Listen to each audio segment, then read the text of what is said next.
The abyss is burning shadow!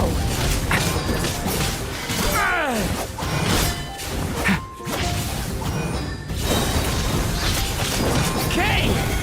New life!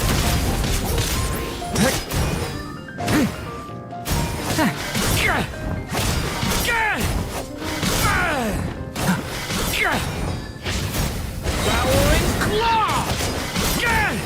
Stay away from me!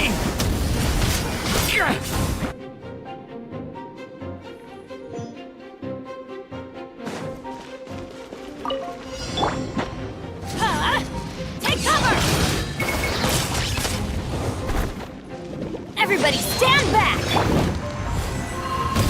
A miscalculation! Moments of birth! Dumpty Dumpty go! Get back! Sparks and flash!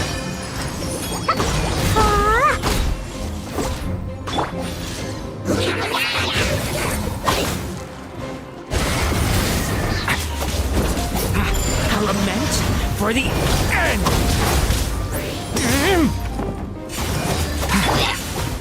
Blazing delight! Yeah! Fine, boom!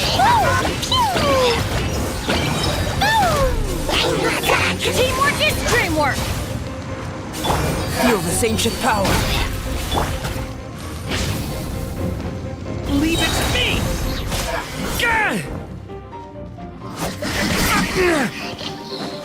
Decay! New life!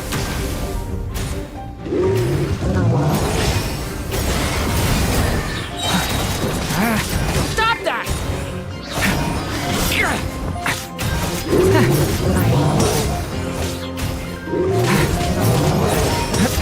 A lament for the end! Thunder! Let's light it up! Everybody stand back! Sparks and flash! Woo! Dumpty Dumpty go! The abyss is...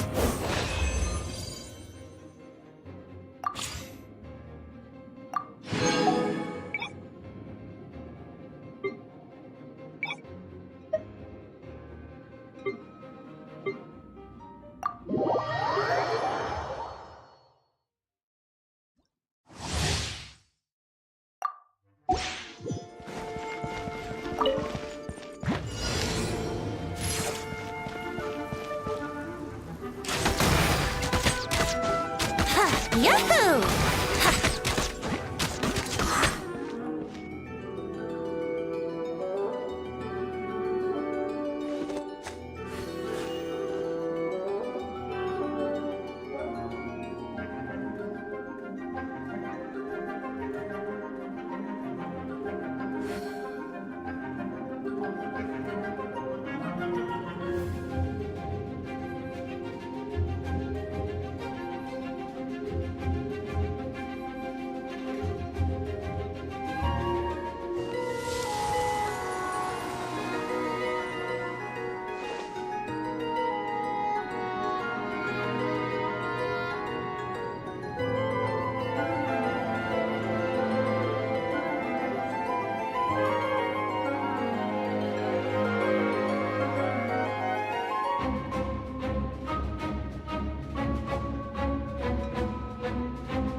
Come on, traveler, let's go.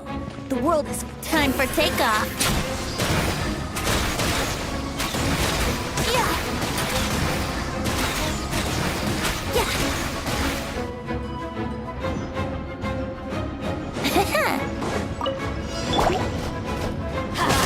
I'm going in. Dare to mess with me? Decay! New life! Get back! Think you can get away? Brace yourself.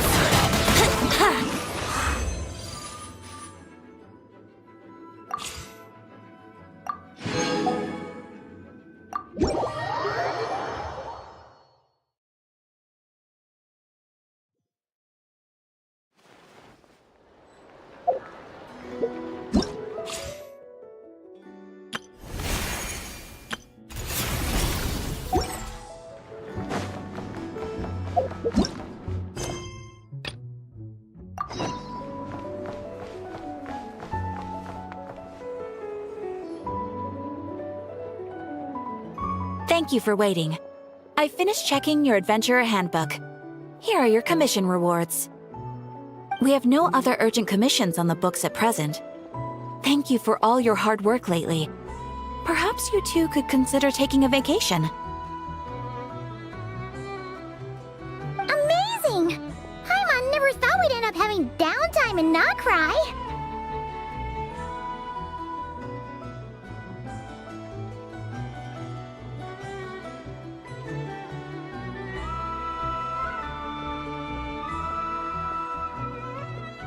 Things were pretty hectic when we first got here. Everywhere you looked, it was either the Wild Hunt causing chaos or the Fatui stirring up trouble. It felt like this whole region was one giant slime in a barrel, ready to go boom at any moment. Sure have. Things were looking pretty dicey, but in the end, we managed to turn it around. Whoa! Paimon just got deja vu! Oh, that's right. It's because we've done this like a million times now. Ah, yes. Are you two aware that the Moon Prayer Night is soon to take place? Oh, yeah! Llama told us that was coming up soon. Wait, why do you mention it, though? Do people in Nasha Town celebrate it, too? Paimon thought it was just for Moon Goddess worshippers. You're partially right. Most people in Nasha Town just see the festival as an opportunity to do business. They do not concern themselves with the religious element.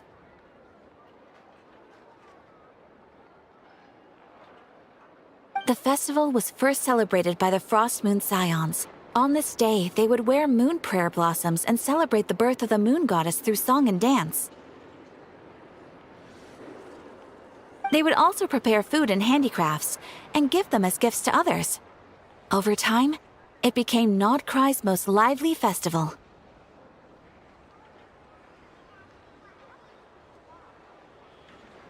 Whew! Sounds like fun! Great! Well, in the meantime, since Catherine doesn't have any commissions for us, let's focus on some personal business instead.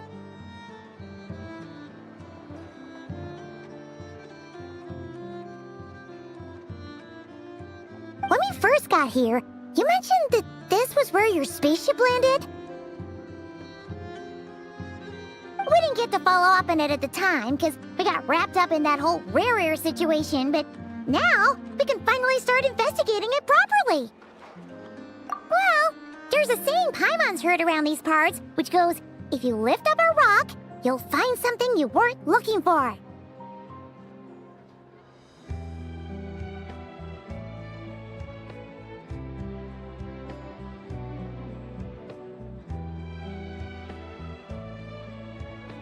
By that logic, you'll never find what you're looking for while you're searching, but the moment you stop looking, it'll jump right out at you.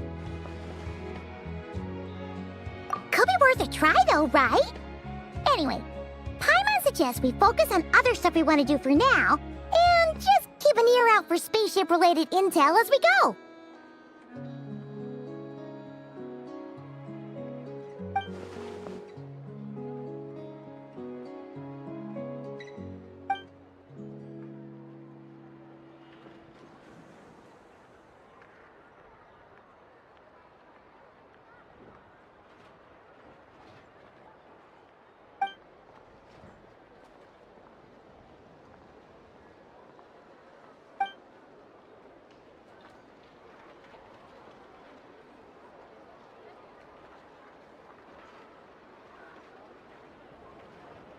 What's wrong? You look super serious all of a sudden. Huh? Paimon gets why you'd be concerned about Columbina, but what does the doctor have to do with anything?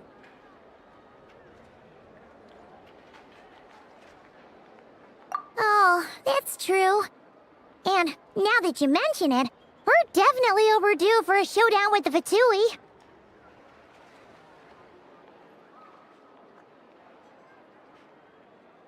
It is weird that he hasn't shown himself this whole time. What could he be up to? True. Paimon would much rather deal with Marionette anyway. She says the meanest things, but when it comes down to it, she doesn't seem like a bad person. Maybe it's the pressure of being a Fatuse? Especially as a Harbinger.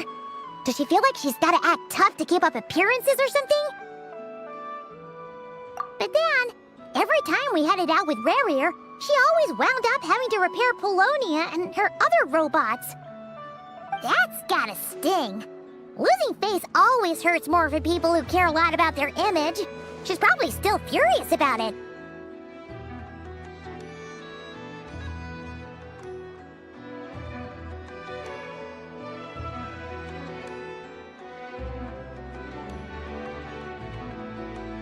What?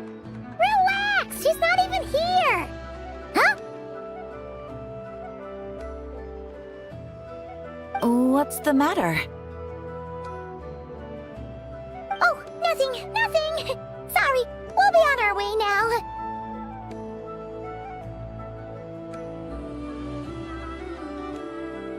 Where are we again? Oh yeah, Columbina? Right, yeah, let's go see Columbina.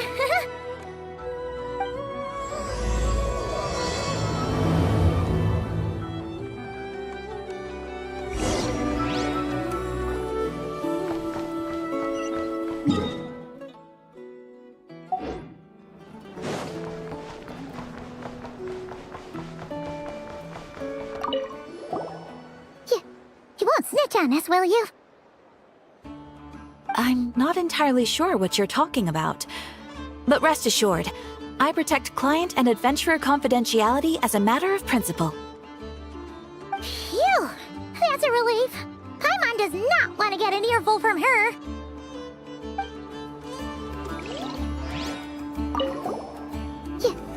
I'm not entirely... Phew!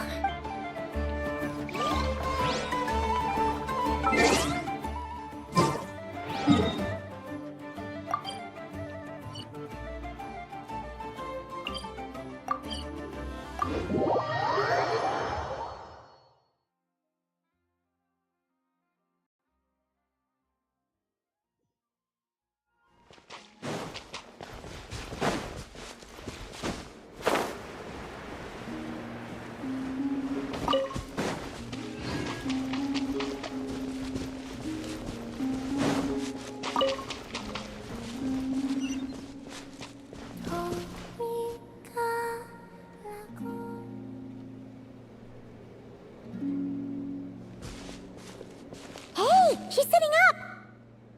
Is me sitting here a rare sight? No, we just thought you'd be resting. Perhaps I would have been, were it not for the sudden arrival of some unexpected guests. Not that I consider it a disturbance. After all, you are the only ones who are free to enter.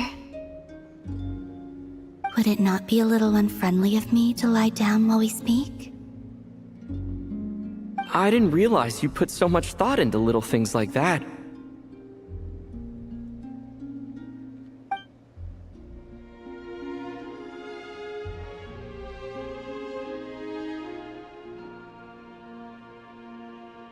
Only sometimes. There have been moments lately where I think about you and your companions. They are warm, mysterious, and cozy memories. Very few of my past memories are anything like that. They say that travelers return home bearing bags full of souvenirs. But my luggage was empty, and I believed it would stay that way. Return home? So, you're still planning on returning to the moon? Yes. This planet continues to reject me, reminding me that I do not belong here.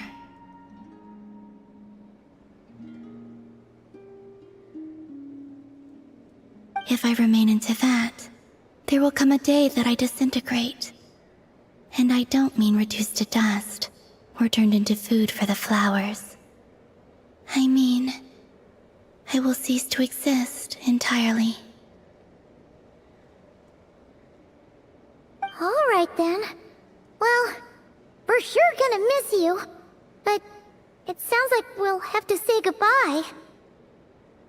how do you intend to return? The Moon Prayer Night is soon to arrive. On that day, the moon will be closest to Tevat. The Kuvaki in this land will reach its peak at that time. I merely need to grasp the tide, and with relatively little effort. Oh, Paimon gets it! It'll work like a slingshot! You make it sound like she's gonna get blasted up to the moon. If I did that, I suspect I would crash into the false sky. I will be using a much gentler approach, but I do like the analogy.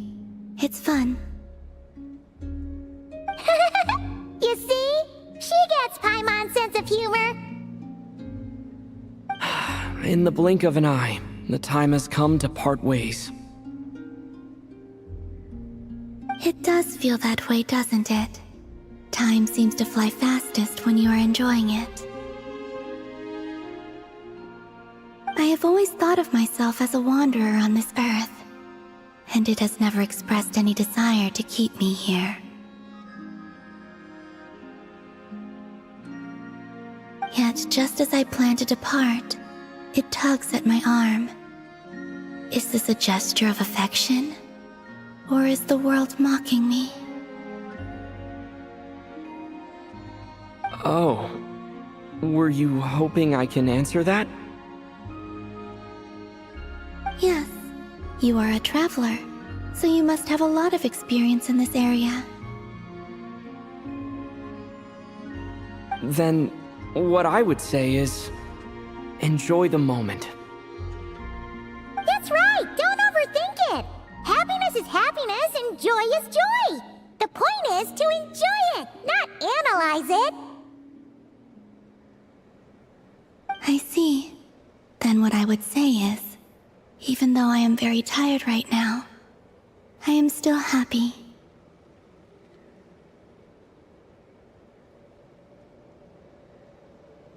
I can't tell from the tone of your voice.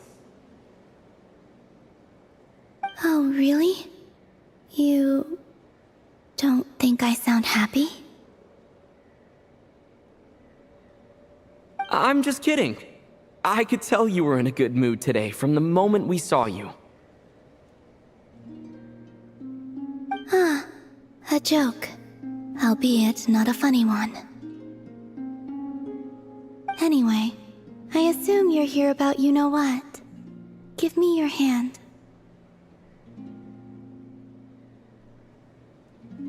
Actually, it's not that. There's something else we wanted to discuss with you. Oh, then, do you still want to give me your hand? Or not?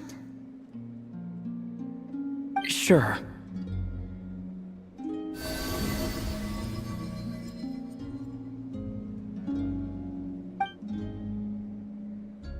Thank you. So, I've heard that in the Moon Prayer Nights of the past, people here would hold celebrations in the Moon Goddess's honor. Since you helped so much in our fight against the Rehir of Solnari, I think you deserve a farewell party before you return home. I haven't asked everyone else for their opinions on this yet, but I'd like to invite you to join the upcoming Moon Prayer Night.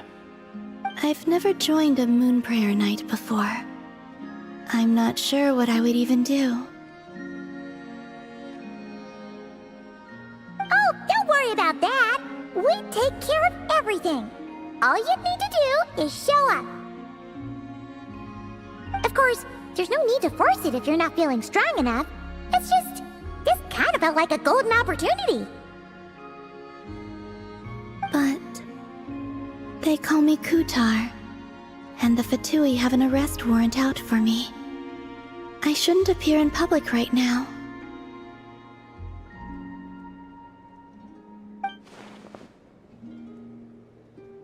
I'll make it work. You have my word.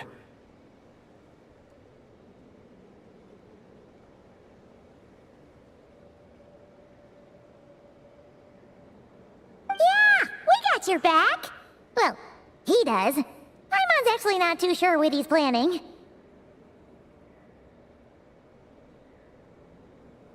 All right, if you're sure. I will not refuse your invitation. I suppose it wouldn't hurt to pack a few more sights from this world into my suitcase before finally learning what my homeland looks like. Oh, if you see Lauma, please tell her that my answer to the question she asked me is neither yes nor no. Rather, it is. There is no need. That was kinda cryptic, but sure. Guess it's between the two of you. We'll pass along the message. Bye for now!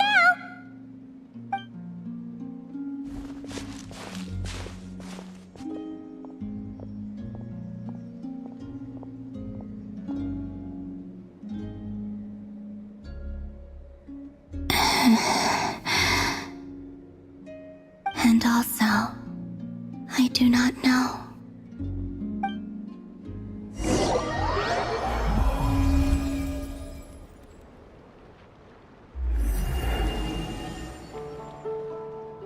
Since she's agreed to join the festival, let's go see who else wants to take part.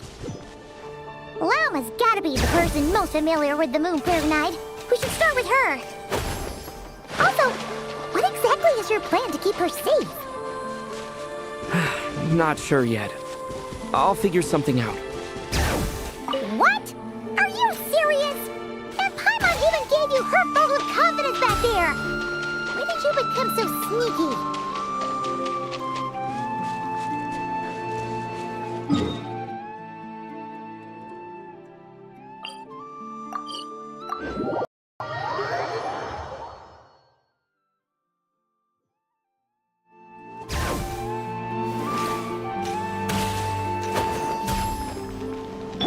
Light it up!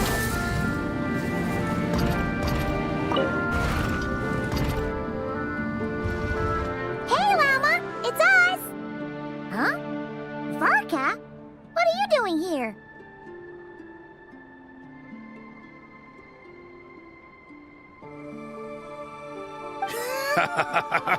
Beats me.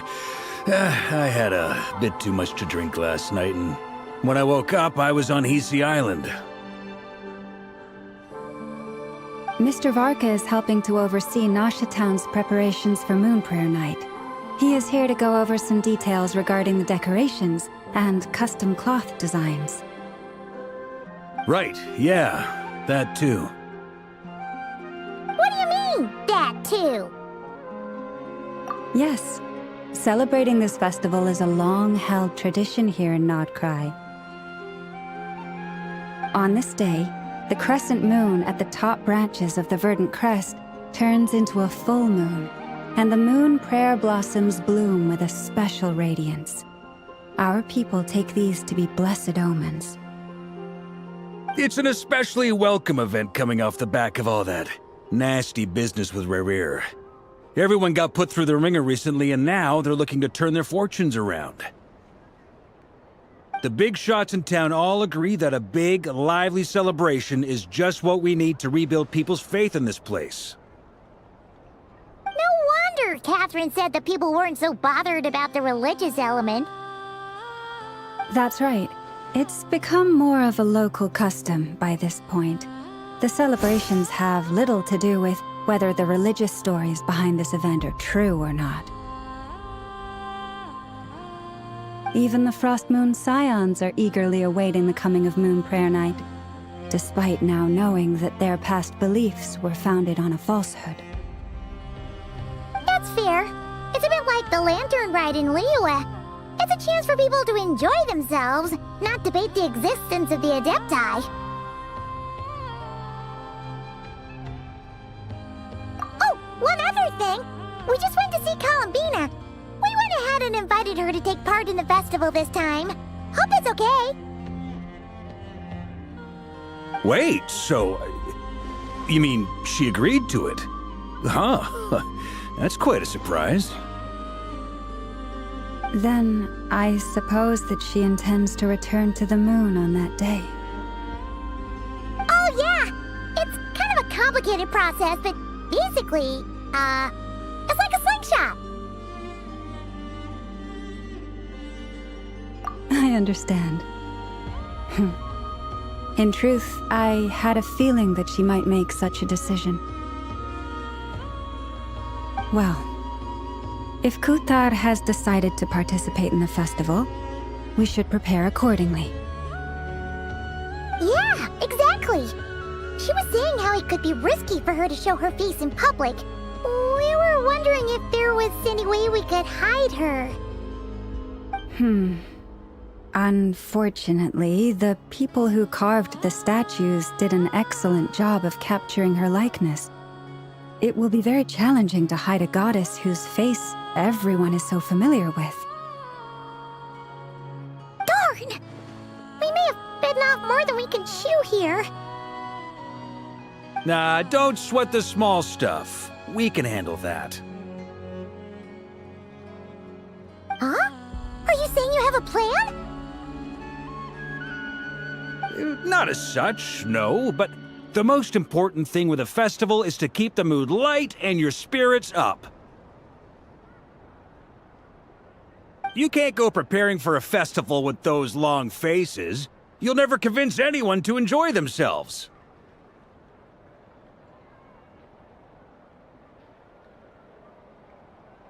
The Mondstatter spirit is strong with this one.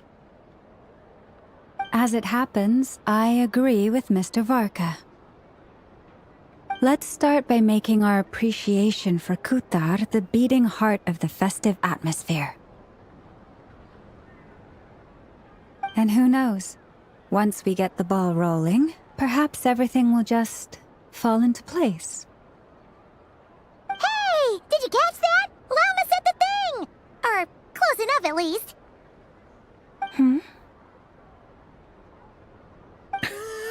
I'm looking forward to the Moon Prayer Night already.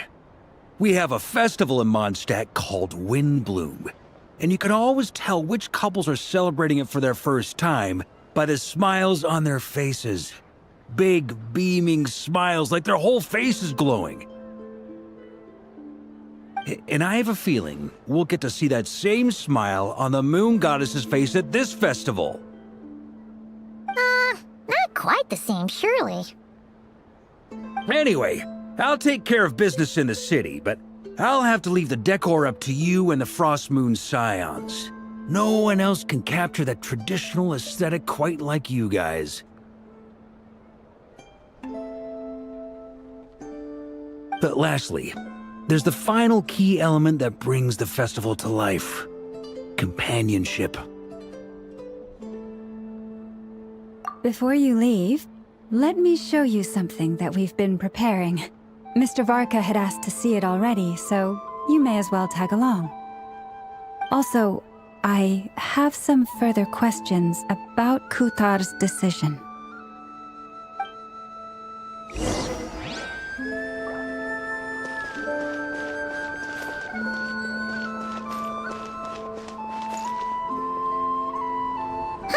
What's this? They sure look like they're having fun. I believe so. Kuhenki seem very skilled at playing drums like these, although I'm not sure where they learned it from. Maybe it's an innate talent? In their eyes, they're probably just playing with toys.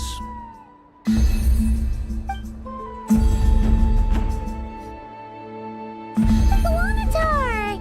You want to play too? Yeah. She looks more confused than anything. Maybe we can teach her next time if we get the chance.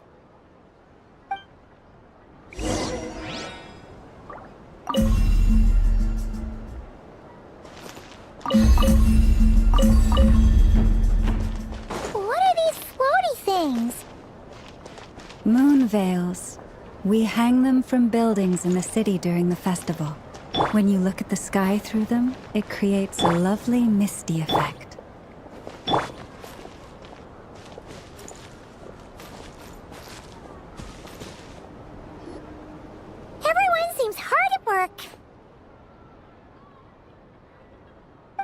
preparing items for Moon Prayer Night.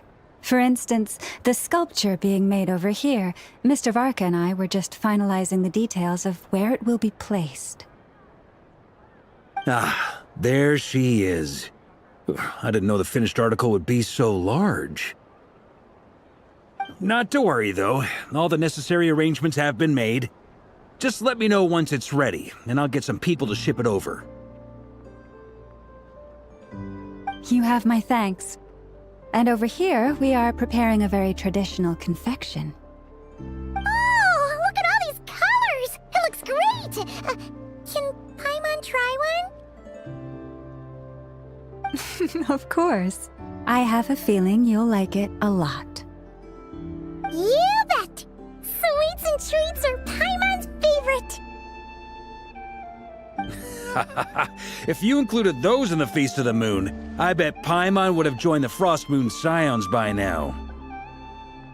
There will also be verdant crests like this present in Nasha Town during the festival. The timing of Moon Prayer Night is not completely set in advance. We make a rough estimate, then observe the changes in the verdant crests and moon prayer blossoms to guide us. As such, the wait itself is a fun feature of this particular festival.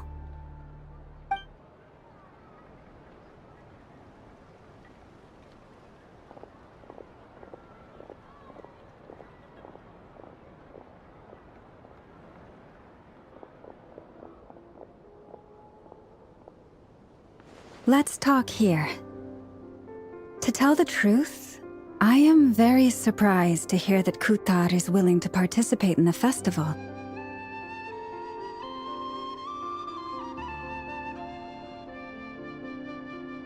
I once asked her if she'd be willing to stay with the Frost Moon Scions.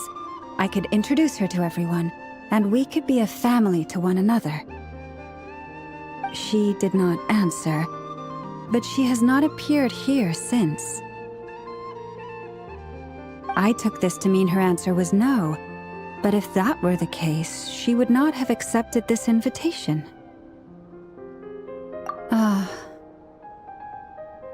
I see. Maybe she is right. Maybe the Frost Moon Scions of today no longer need a moon goddess. But my wish was not for her to come here and be worshipped as a deity. I simply wanted to offer her a place to stay. I'm sure she believes that showing herself here might invite Fatui intervention, and as such she does not wish to cause us trouble. But what really pains me about all this is that this is her birthplace. She ought to belong here, yet no one has been able to grant her shelter. I think I'm qualified to weigh in here. When someone's about to depart on a long trip, what they need is blessings, not burdens. We should wish her the best, not make the journey harder than it already is. Anyway, she's agreed to attend, hasn't she? All we need to do is simply respect her decision. I see your point. Yes, she will soon depart after all. Our job is to leave her with some happy memories. Besides, who's to say her journey to the moon is a one-way trip? It's not like she can't come back and visit if she wants, right? Paimon agrees wholeheartedly. Festivals are all about having fun, so let's keep it simple. All right, I'm gonna head back to Nasha Town soon. Want to come with? I'm guessing you have some other folks to visit there. Sure thing, let's go! Bye for now, Wilma! Thank you all. Goodbye.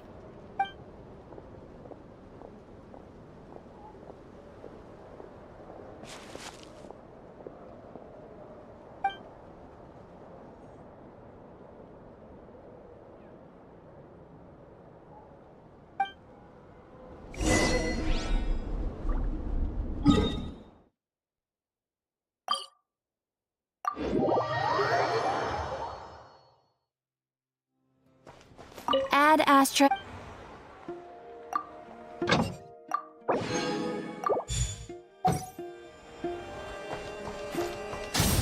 Full throttle!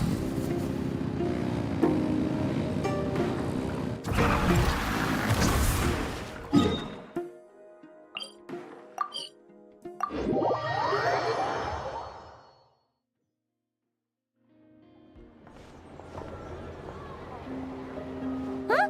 Hey, over there! It's Duran and Albedo with Flints! What could they be chatting about?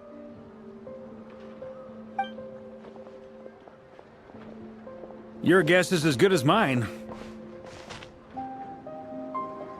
Ah, Grand Master, and the Traveler in Paimon. Hello there. It's been a while. Perfect. We have some new volunteers for our investigation.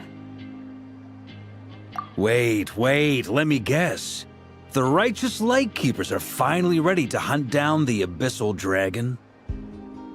Haha. Yes, that too. Yeah, right! Oh, wait! Why does everyone keep saying that too? Well, to be precise, the facts match, but not the causality. Wait, so I guessed right? Half right! Don't act so impressed with yourself. Maybe I can explain. We ran into Mr. Flint's north of Nasha Town. At that time, we just noticed a few abyssal creatures out in the wild, but the strange thing was, I didn't detect any traces of abyssal energy on them at all. On closer inspection, we realized that they were not real monsters, but something akin to reflections in the water, or perhaps a mirage. Huh? What do you mean? Like, you could see them but not touch them? Exactly. It was very peculiar. They roared and tried to attack us, but we could not make any physical contact with them. I think I've heard of things like that happening in Nodcry before, but I don't know much about it. Yes, it's a known phenomenon. Mirage-like illusions tend to appear in Nodcry in the run-up to Moonprayer Night. From a distance, they appear quite real. I myself thought that Misters Duran and Albedo were locked in battle with abyssal monsters when I first arrived. But after sharing intel and investigating a little further, we can confirm that these illusions are harmless. There is no great cause for concern. All the Mirage stories I've heard are either animals, rocks, or small houses. Abyssal monsters, though? That's a first. It's a first for me, too. So I'm planning to look into it further just to be on the safe side.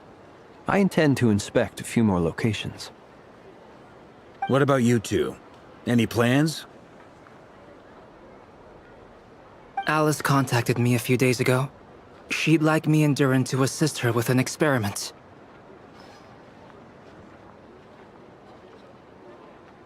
But we lost contact shortly after receiving the message. I'm sure that comes as no surprise to anyone familiar with her. We don't know when the wind will blow, yet when the wind blows, we will know. That, in a nutshell, describes how Alice operates. Yeah, that tracks. Okay. Well, I suggest we investigate this Mirage business in the meantime. It's piqued my curiosity, and I'm pretty sure I know someone who will already be 10 steps ahead of us. Well said. Right?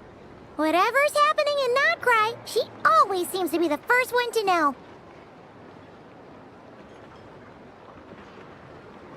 Let's go see what she knows. We can invite her and her staff to the festival while we're at it.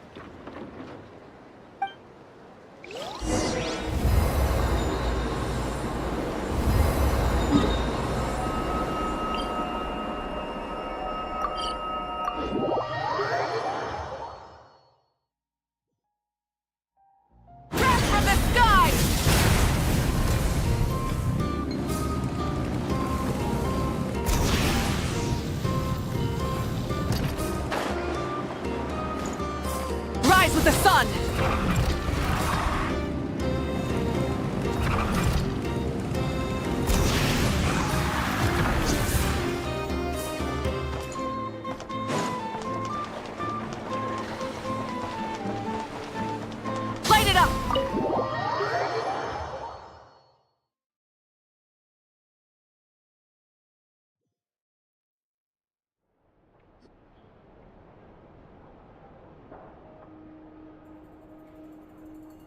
You're right, I have noticed.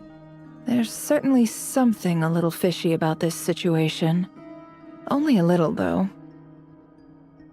Records indicate that this phenomenon can occur in the days before and following Moon Prayer Night. That said, it has always been a rare sight in the past. The odds of encountering these phantoms are similar to looking up in the night sky, happening to see a shooting star, and managing to make a wish before it disappears. But this time, either everyone's getting lucky, or they're appearing far more frequently than usual. Yehoda's out gathering intel as we speak. In the meantime, let me check off some points of interest. First, the Abyss. The ones we saw seem to be abyssal monsters. Indeed. But we have identified one location where many more of them have made an appearance. And not just monsters, but human phantoms, too. Given the scale and nature of the phantoms, it's almost as if someone's last memories are coming to life. Or perhaps the memories of multiple people. Oh. So you mean the phantom monsters are hunting down the phantom humans? Exactly. The phantoms can interact with each other, but we have no means of intervening. In addition, some of the human phantoms would seem to be from the very distant past.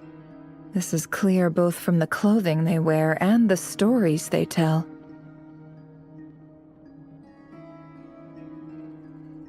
They claim to be from Hyperborea, a name which I've heard from Lauma before. If this is true, it means they must be from 6,000 years ago.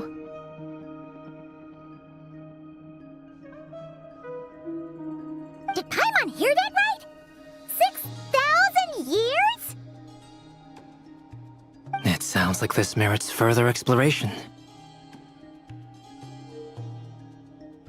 That'd be a big help. I'll leave it with you, Albedo. My knowledge of ancient history is non-existent. I used to doze off every time the pre-Knights of Favonius era came up in class. It's quite a miracle that you were able to understand these phantoms' speech, given how long ago they lived. I suppose you're right. But I'll leave the archaeologists to ruminate over that conundrum. As an intelligence broker, my sole interest is in the value of the information I gather. Which, in this case, hopefully means earning myself some good favor with our dear Lady Moonchanter. So calculating. Whew, this intel broker logic always catches Paimon by surprise. Sounds to me like we could split the work up. I think the abyssal phenomenon is best left to Albedo, Flint's, and me. Agreed. It coincides with my duty as a lightkeeper. For my part, I'd like to understand the abyss better. Even a little knowledge would go a long way. This is certainly a rare opportunity to study the Abyss. But even rarer, perhaps, is the chance to make contact with the Ancients. The Curatorium will take the lead on investigating the Hyperboreans. We put in the work to learn what we know so far. It seems only fair that we get some quantity of exclusive intel. That just leaves our trusty team of 2 unassigned.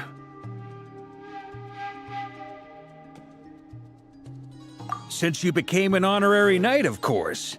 This was part of my grand plan all along. Ha ha ha!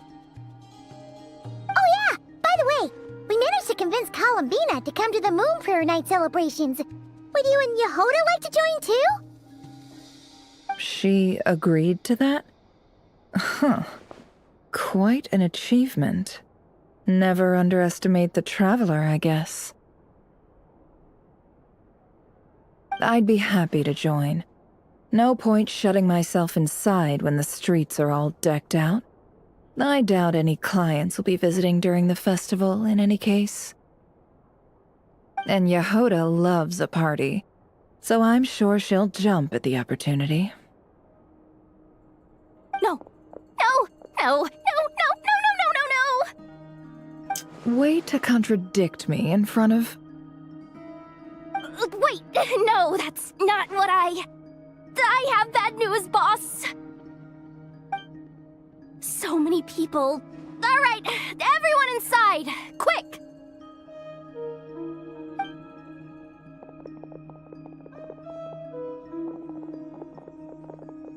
This is gonna sound crazy, but hear me out. I saw one of those phantoms at Star Sand Shoal, and it was some sort of flying ship. Like a spaceship? That's gotta be the one you came to Tibet in. You said you saw the same thing through the moon marrow, right? Huh? You already know about it? Ugh, I thought I was gonna blow people's minds. Turns out I'm the last to find out.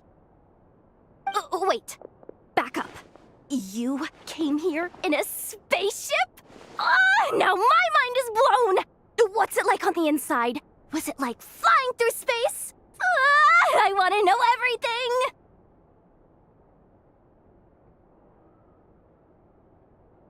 Yep, exactly. Huge discovery. You're the best. Second best intel broker in the world. After your boss, of course. Wow. Really? Well, I don't know if I'm all that, but... I guess that decides where we're heading next. Come on, don't look at me like that. I know the spaceship doesn't have anything to do with me, but you don't want to leave me as the only one twiddling my thumbs, do you? Please?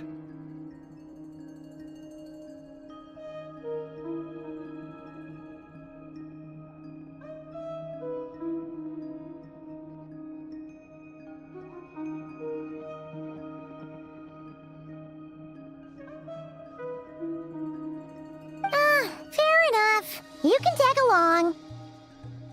In that case, let's meet back here to discuss our findings once we're done. I wish everyone a productive investigation. You too.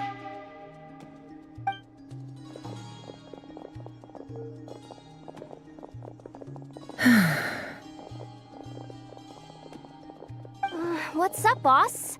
Aren't we gonna head out? Tell me, Yehoda, when did the Curatorium start giving out intel for free? Oh, sorry, boss.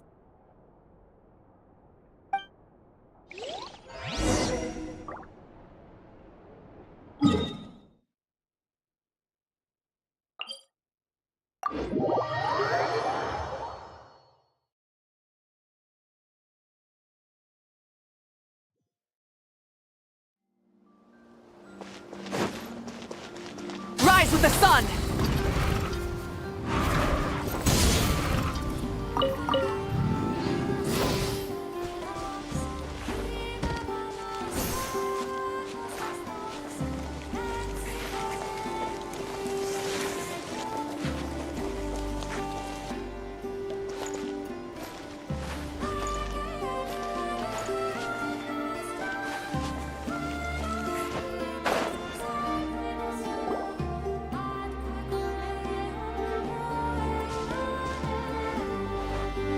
Well, what do you know? Yehoda was right on the money.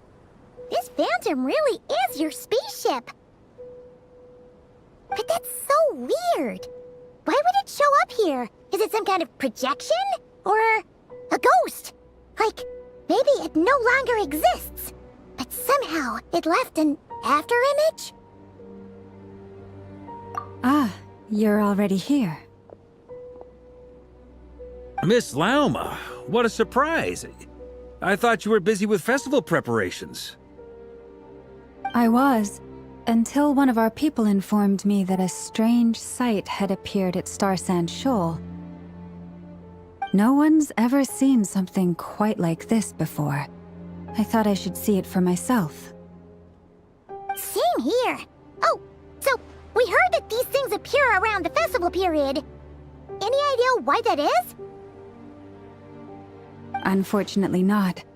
We have very limited information about them, since they can't be interacted with, and no human phantoms have ever made an appearance before now.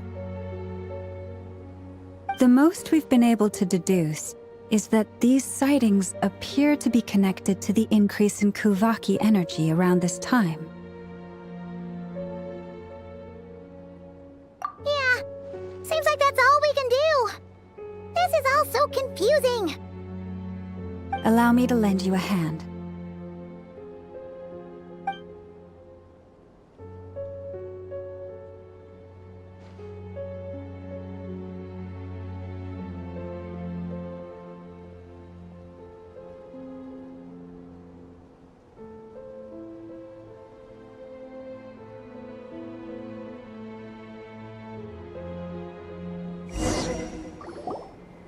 Everyone, our friend here should be able to provide us with some information. Is that a phantom Rhymehorn deer? I've heard about how the Frost Moon Scions live in harmony with the animals and can even communicate with them. That's coming in handy now, for sure. Okay. Yes, I understand. Then how about this?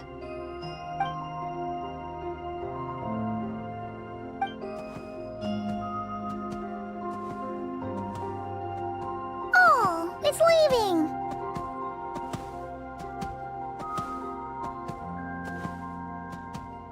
It appears to share our curiosity about this giant spaceship, so I asked it if it wouldn't mind investigating along with some friends.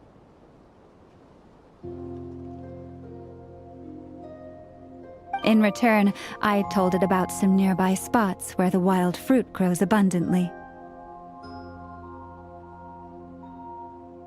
We may live in a different era from these phantoms, but I trust that the terrain, climate, and ecology here are more resistant to the effects of time than some things are.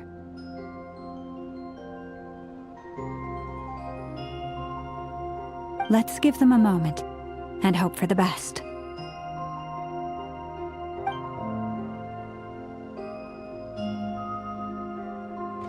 All back together?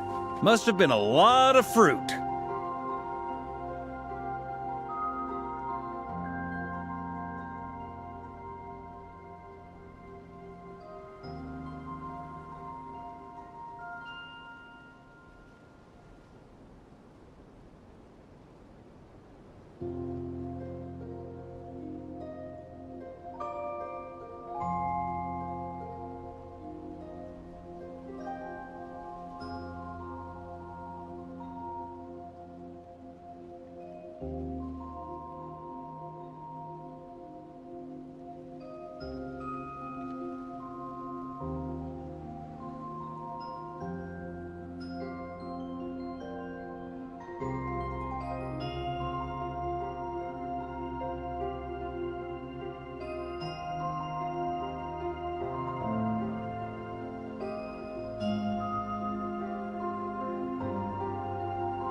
Indeed. Now let me ask them some questions.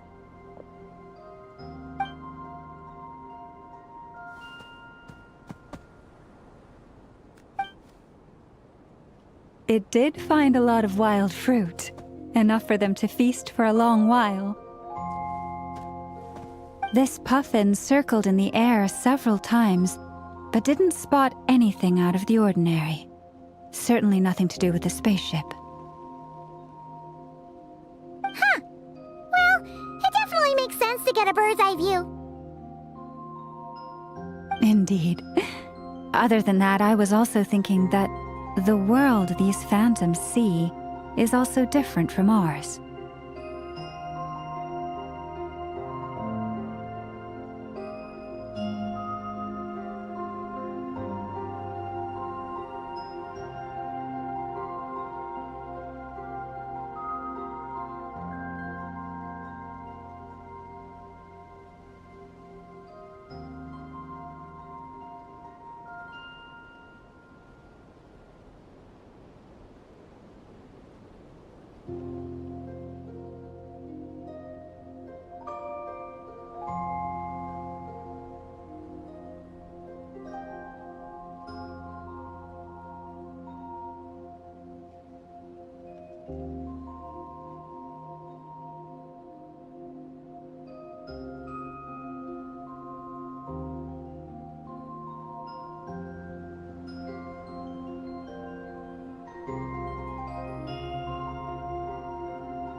Oh, I get what you mean.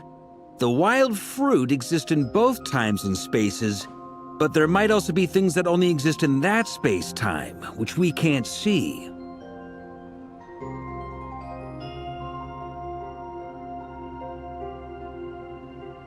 Good point. Great thinking, Llama. Blunthorn rhinos can use kuvaki to shift great rocks, but this one says it couldn't get that ship to budge by even an inch.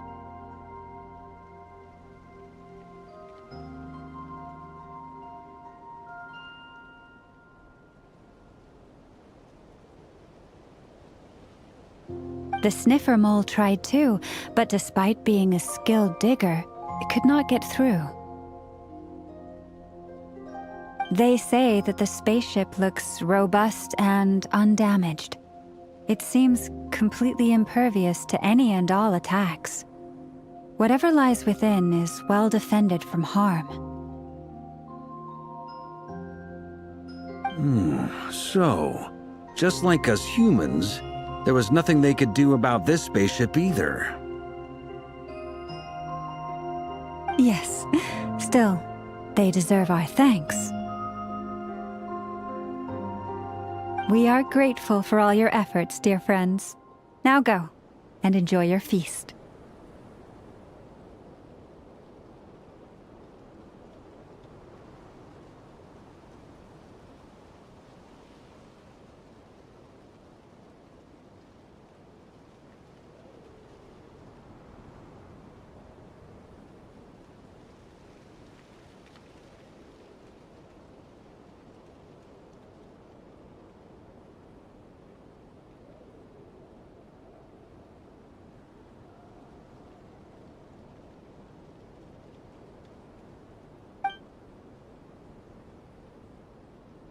I've noticed some other human phantoms gathered nearby. Come on, let's go talk to them.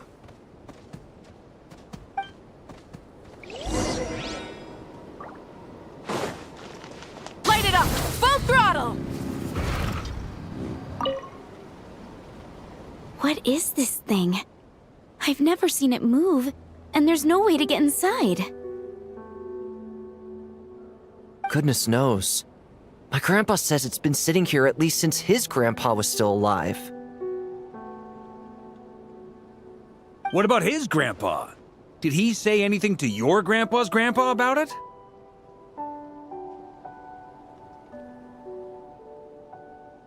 Huh? I don't know. In all likelihood, it was here back then too. Hard to imagine something this huge could move. Guess that means But as far as they're concerned, this ship's been around a long time.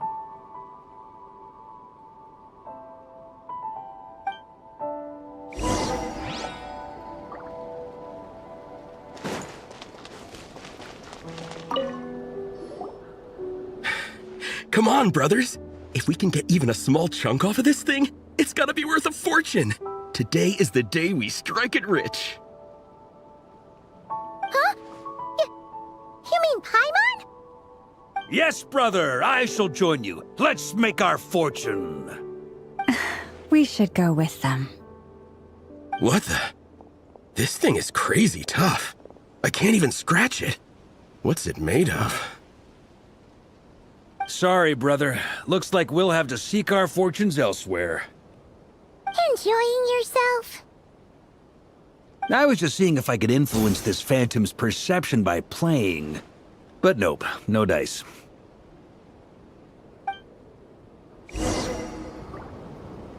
I'm sure we're all starting to build up an idea of what's going on here now that we've spoken to some of the people. These phantoms are reenacting real historical events in Nodcry. It's almost like we're in some kind of interactive stage play. We can talk to the actors, but the plot is fixed, and we can't influence it. It makes sense.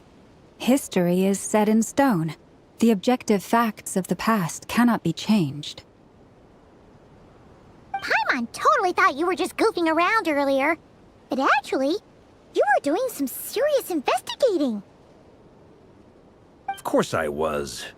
Anyway, at this point, I think we're forced to conclude that although the Phantom spaceship is right there in front of us, we aren't going to learn much about it from these people.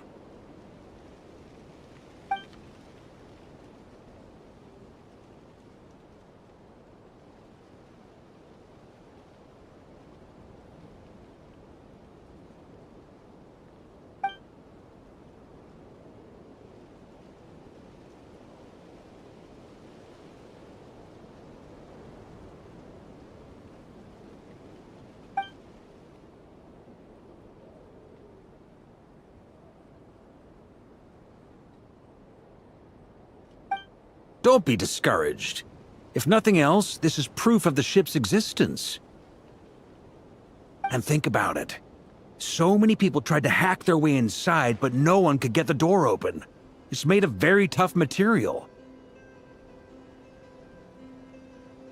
To me, that says that we'll either find the ship itself or the story behind it. It's just a matter of time.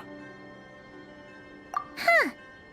Every now and then, when Varka gets serious, he actually does seem like Grandmaster material for once. I wonder how the others are doing. Let's head back for now. Sounds good. Also, drinks are on me if Team Knights of Favonius is the first to finish. Wait, we have a team name now? Am I in Team Knights of Favonius as well? You're very welcome to join. We've even got a cathedral ready for you. Isn't that technically blasphemy? You wouldn't dare make a joke like that if Barbados was in earshot. Nah, I'm sure Barbados doesn't mind a little harmless blasphemy once in a while.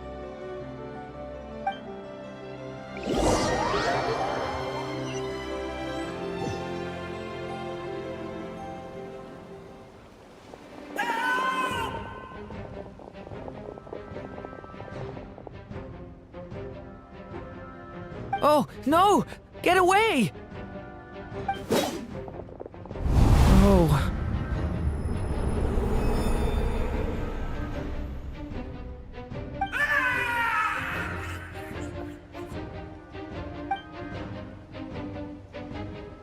I know it's hard to stomach, Mr. Duran.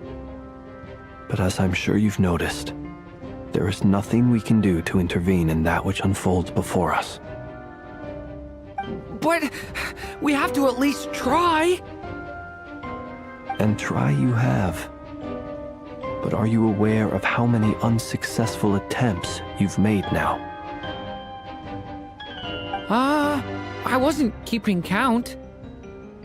I'm afraid this is the 39th failure so far.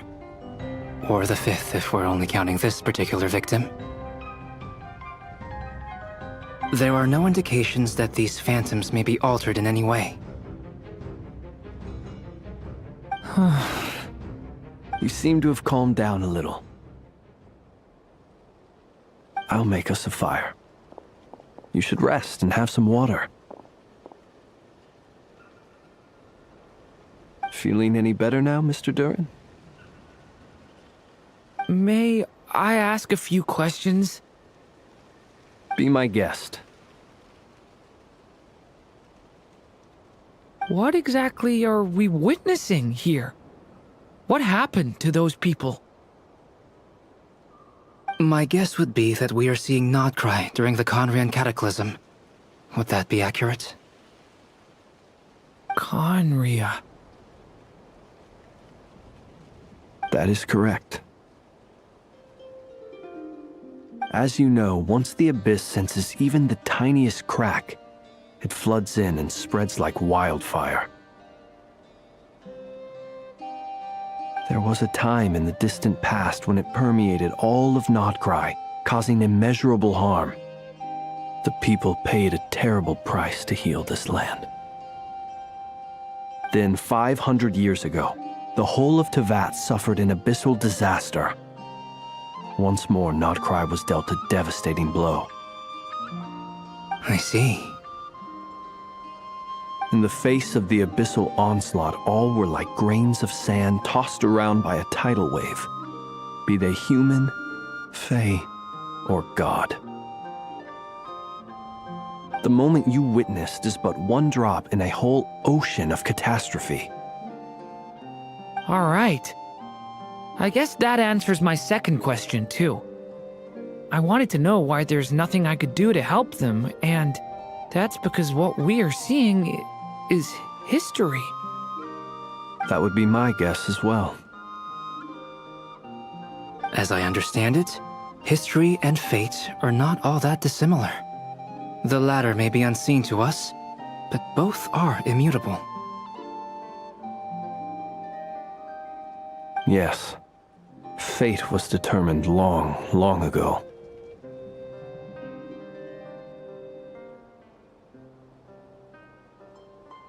I still have a couple of other questions for you, Mr. Flint's. You mentioned more than one abyssal disaster that has struck this land in the past. How can you be sure that what we're seeing is from the Conrian incident? And also, how are you able to stay so calm when you're talking about these events? From everything I know about you, you're not cold or ruthless, and you're not indifferent to the suffering of others.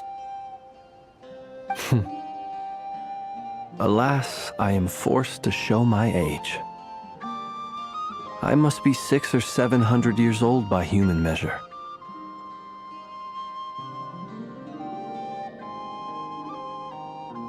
Wait, so you... One is not easily moved by history when one has witnessed the truth firsthand. I'm sorry.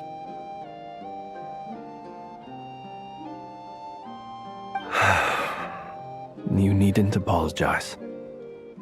Your passion is a good thing to have. Treasure it, because someday you may find it in terribly short supply.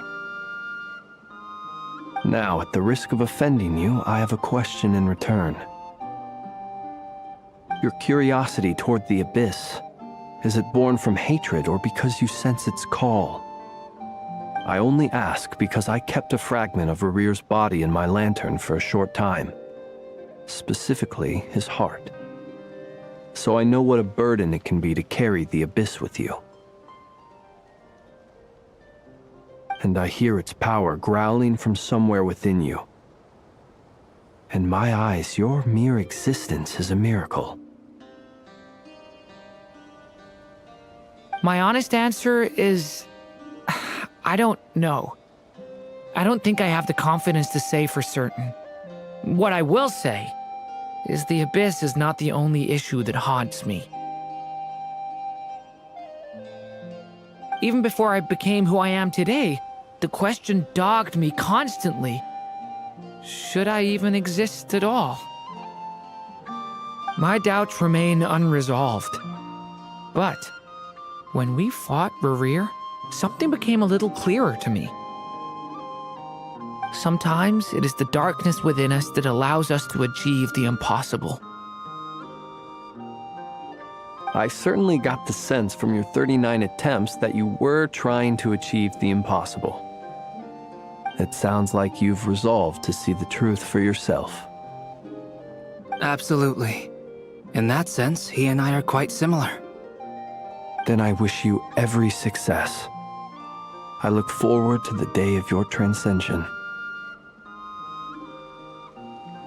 Well, if everyone's caught their breath, I suppose we should head back.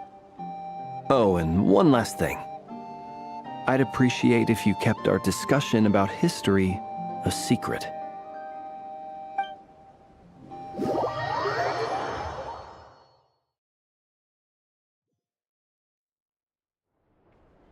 Incredibly, our separate investigations led us all to the same conclusion.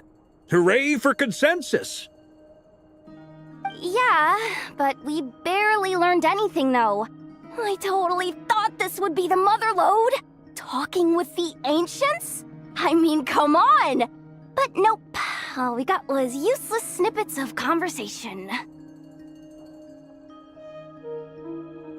And all this stuff about moons and hyperopia.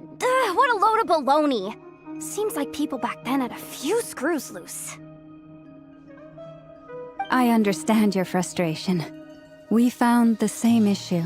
Each phantom only showed a very brief moment in time.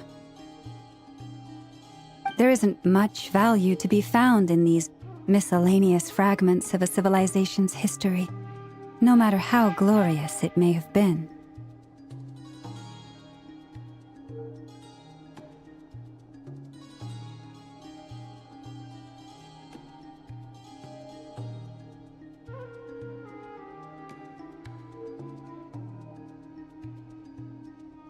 If there's a silver lining, it's that these phantoms are harmless to the present reality.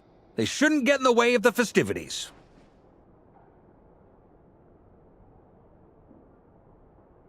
Paimon agrees. And not just because it's the first thing she understood in this whole conversation.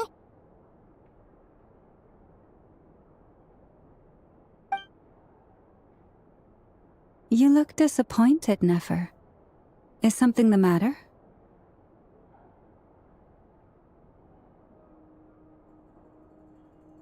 What do you think? We all worked our tails off, but the only one to gain anything from it was you, Lady Moonjanter. Well, please do share the Hyperborean records with me. I will gladly inscribe them in our people's documents. Oh, duh! Yeah! That was it! Hyperborea! Hyperborea. I'm serious. Only an expert in the Frost Moon Scions and their history can turn these records into valuable research material. The alternative is to let them gather dust on the Curatorium's storage shelves until the pages turn yellow. Nefer, you're wise enough to know that cooperating and sharing the profits is the best course of action here. Well, that goes without saying. Sure, let's do that. Huh? But didn't you say we aren't supposed to give out intel for free? Sorry. Shutting up. Shutting up. Now is not a good time to push Nefer's buttons. Anyway, back to Moon Prayer Night. I'm thinking that we should prepare something a little special, aside from the usual decorations and so on.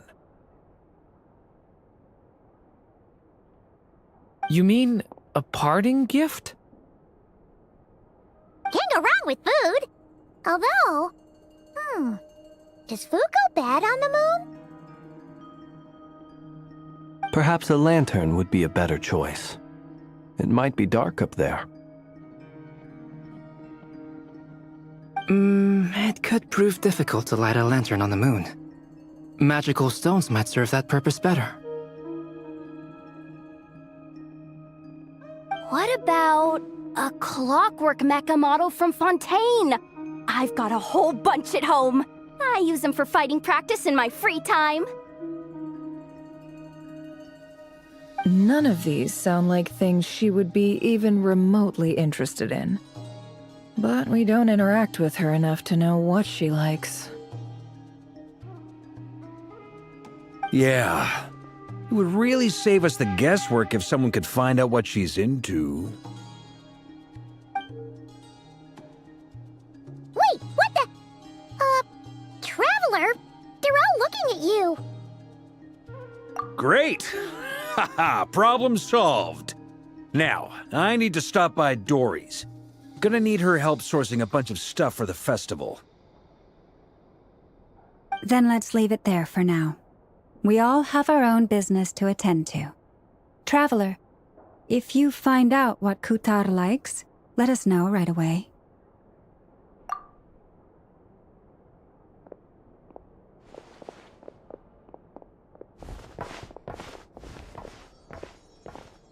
Is something the matter? I'm fine. It's just... I'm still feeling a little rattled after witnessing the horrors of the Abyss. But it's okay. This is something I have to work through. I'll be all right. Thanks for your concern. Well, don't put too much pressure on yourself. If you ever feel like something's wrong, physically or mentally, we're here to talk. Come on. Stop treating me like a kid.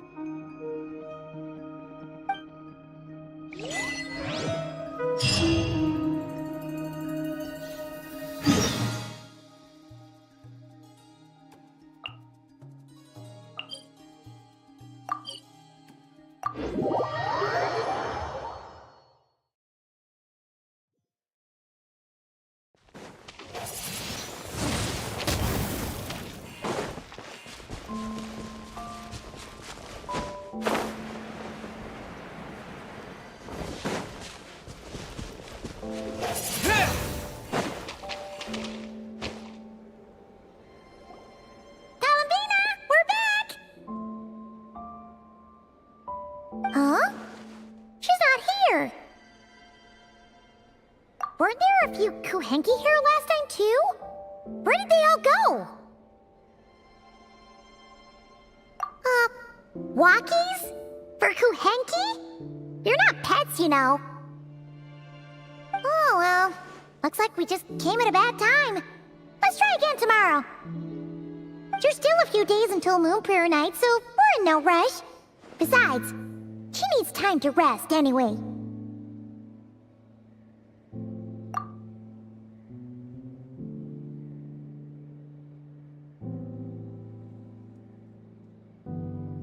Kalamina! Are you back yet? Oh, how strange. Looks like she still isn't here. Right? It's not like her to spend so much time outside. Especially since she's worried about attracting unwanted attention. What about Luonatar? Luonatar, you there?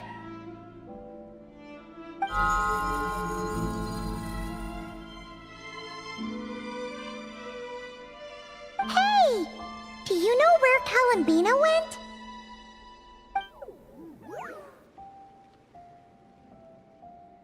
Sorry, didn't understand. But if you know where she is, could you take us to her?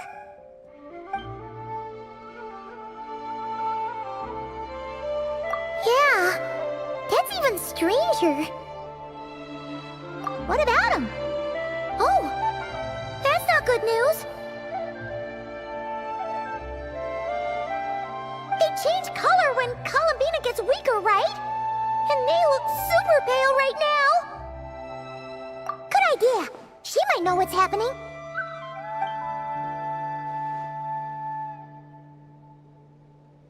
Wilma! It's you. How is Kutar? Is she okay? No, she hasn't. I came here to check on her after I noticed the flowers had changed color. Based on past precedent, she must be very weak right now. Even getting up to walk would be a struggle. It seems unlikely that she wandered off outside. Not to mention that she doesn't do that at the best of times either. So yeah, this is super weird. No. Very few people are in the know about Kutar's whereabouts. And if anyone suspicious had visited, they'd have left some sort of evidence. Come on, let's go to Nasha Town.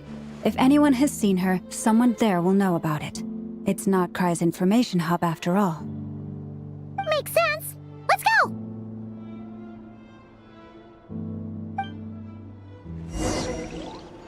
Try and stop me!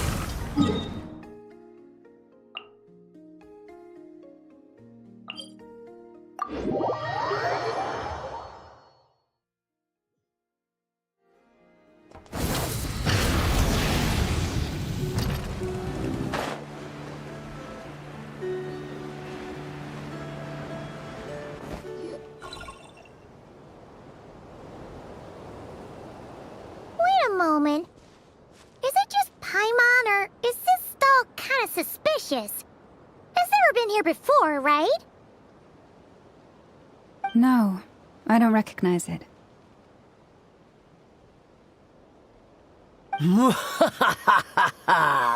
Alas, your free and easy adventure time is over. Now, prepare to face the final boss of Nod Cry. Whoa! Where'd that voice come from? Not sure, but it's definitely hostile. No, no, no, not that way. The final boss is right here. The sniffer mole? That's the final boss? Surely not. Also, Okay, the jig is up. I'll stop teasing you. Turn around. I'm right behind you. It seems I've managed to leave quite an indelible impression, even though you've never seen my face. Oh, nothing could make a great mage more pleased with herself.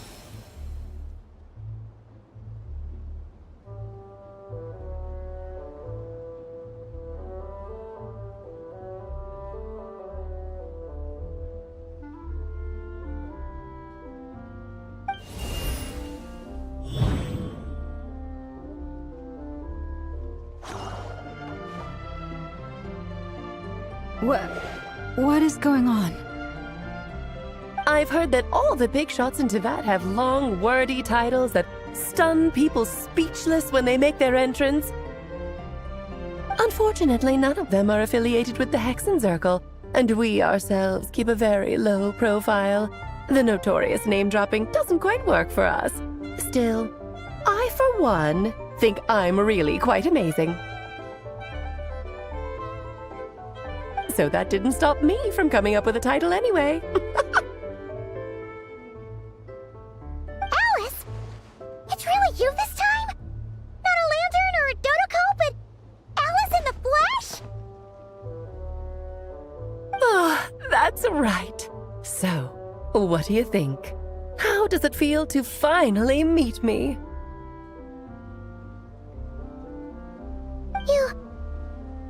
You look like... Oh, that's the first thing you thought. A little surprising, but that actually makes me very happy. Because that means that when Klee grows up, she'll be just as stunningly beautiful as her mother. So she's a friend of yours? Kind of. This is actually the first time we've seen her in person. I see. Madam Mage, that was, quite A powerful entrance. I certainly won't be forgetting it anytime soon. It's okay, Lauma, don't force it. Paimon will do the honors. This is Alice from the Hexen Circle. She's a friend of ours. And of Arcus, too. That's right. She's a good person, just kinda unpredictable. Well, what is the human heart if not unpredictable? Hmm? If we could not do as we please, how would we differ from machines? I am Lauma, Moon Chanter of the Frost Moon Scions. It is a pleasure to meet you.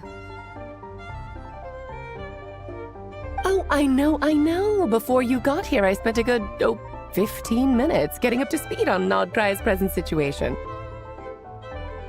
In other words, I've read the whole in the last episode part, so we can skip the pleasantries. Fair enough. Well, Miss Alice, I can already tell that you have quite a unique personality. He'll get used to it. Paimon sure is.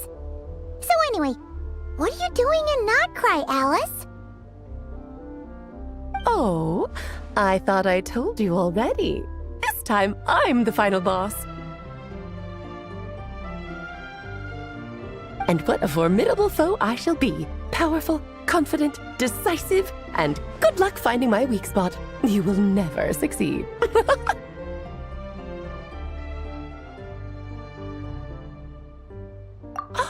Oh, drat! My one weakness, and you found it in an instant. Fate has been dealt a devastating blow.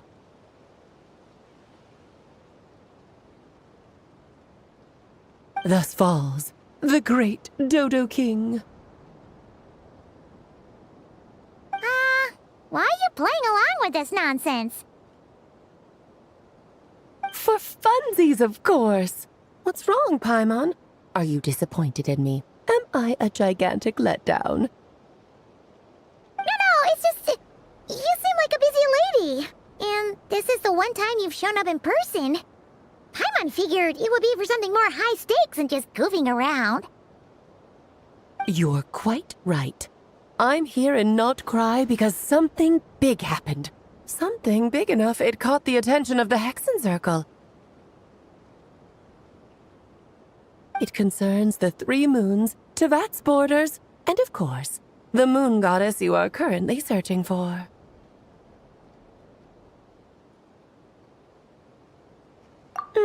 Kind of. Why don't we discuss this over a pot of tea? My main reason for coming on this trip to Tevat was, of course, to have some fun. But I do technically have a job to do as well, namely, maintaining the stability of Tevat's borders.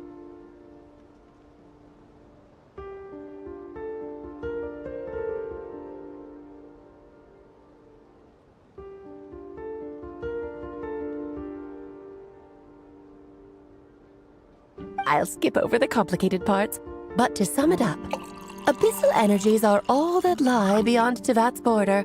We'd find ourselves in a real pickle if they ever made it through. And the phantoms you've been seeing are a sign that the border has been disturbed. Ah, no wonder they tend to show up around Moon Prayer Night. Is it because the real moon is now so close to us that its power can cross the border? In part, but only a negligible amount passes through. Just enough to influence the verdant crests and so on. And as you've noticed, there has been an unprecedented number of phantoms appearing this year. The influence of the moon beyond the border cannot explain this. No, there is another far greater factor at play. The trilunar syzygy. A trilunar syzygy. Eons ago, before the heavenly principles came to Tevat, it was the then 3 moon goddesses who controlled the laws of this world. Oh, that's exactly it! The three goddesses split these powers amongst themselves, promising never to consolidate them into one singular body. This was meant to keep the world stable.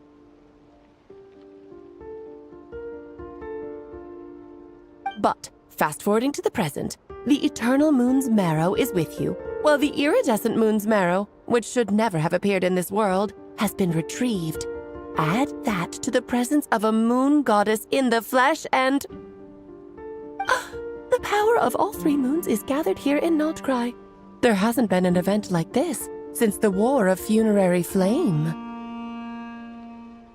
And it's having a noticeable effect on Tevat's borders.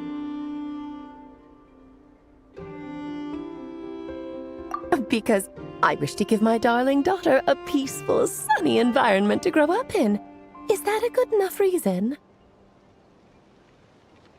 Kinda sounds like you're dodging the question, but it does make sense.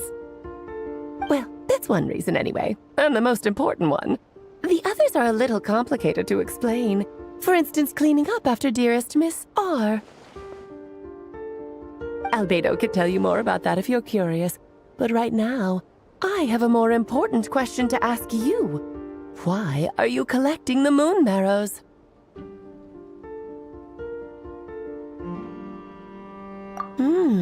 I see. Nicole told me about that legend once. Nicole? You mean Mage Anne?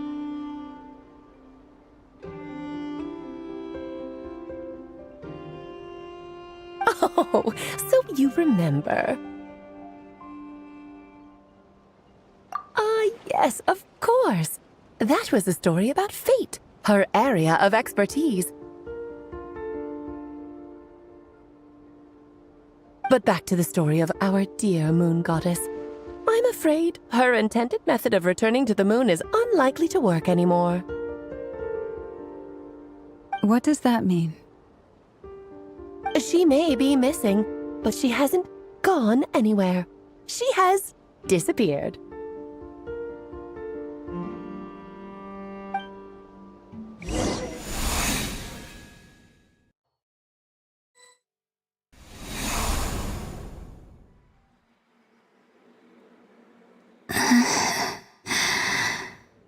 My body is so heavy. Wait, no. It's my mind that's heavy. My arms and legs are as light as a feather. What's happening to me?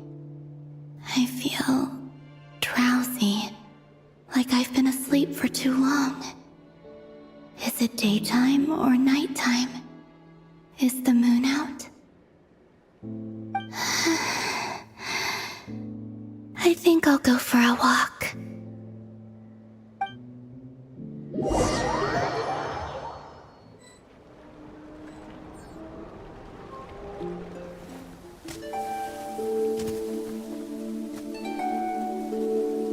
Are you out for a walk too?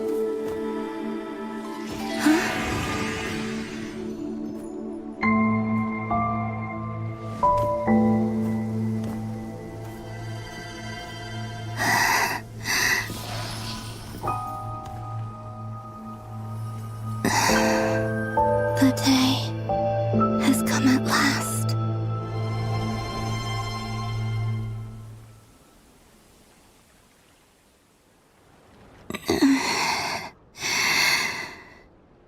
Have I grown so weak that I can't even sustain my physical form? But Moon Prayer Night is nearly here. I was so close to returning home.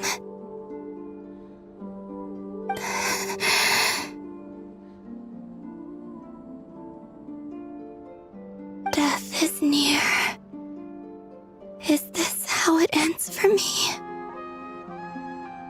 Will I return to the moon after I disappear? Or...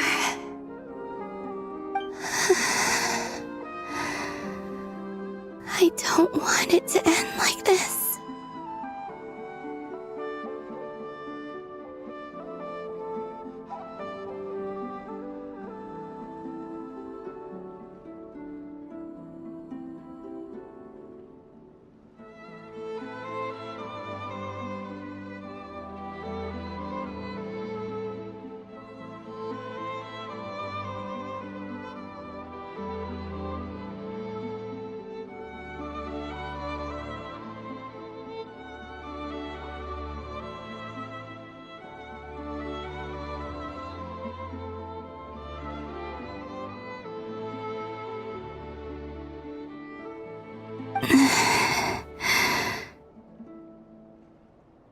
So far, at least, I still exist.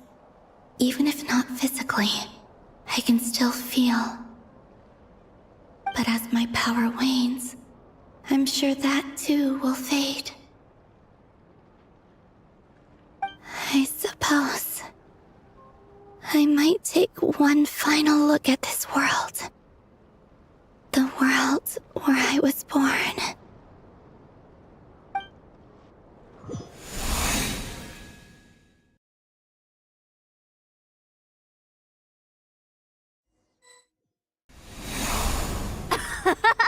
Come on, come on!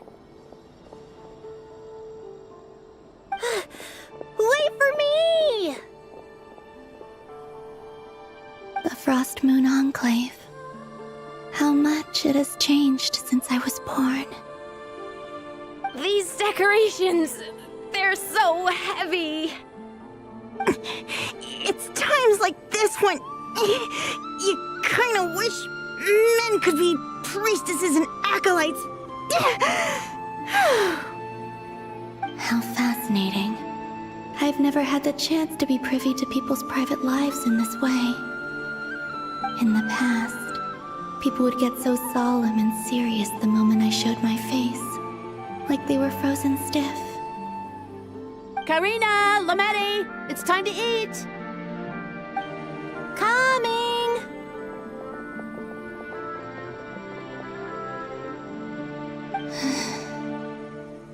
I want to watch them a little longer.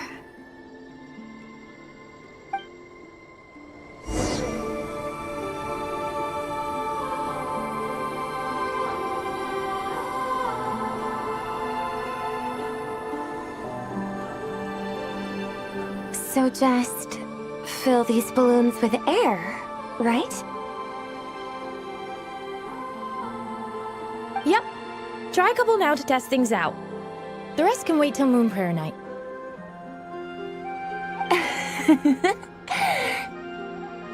Think fast. Rita! Teasing an acolyte of the Frost Moon Scions? Surely that's a punishable offense. Take this!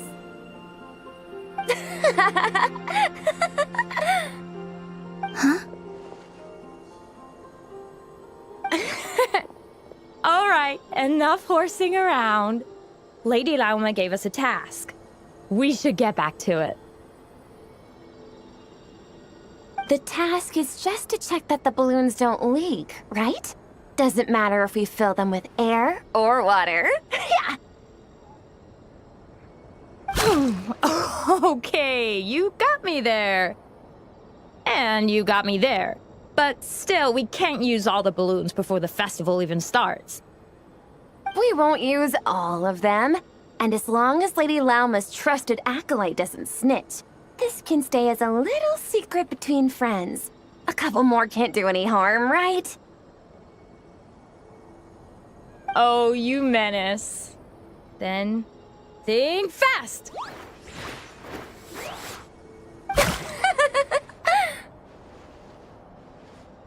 Is pumping a balloon full of water really so much fun?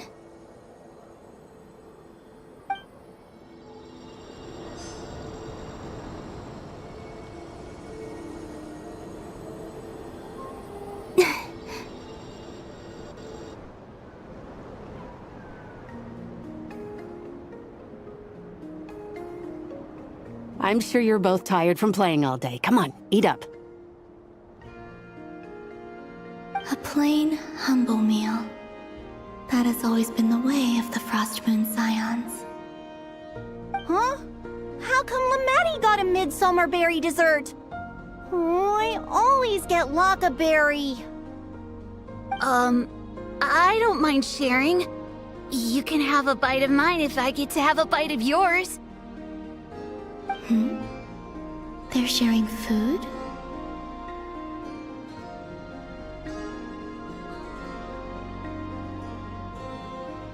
I've never shared food with anyone before. Even at the Harbinger tea parties, everyone just ate off their own plate. And when I couldn't finish my food offerings from the Frost Moon Scions, they'd leave the leftovers out under the moonlight for the animals to claim. Hey! That was 2 bites! Oh, then you can have another bite of mine. Oh, you too. Oh, don't fret now. Here, have some of Granny's too. So this is what it means to be family.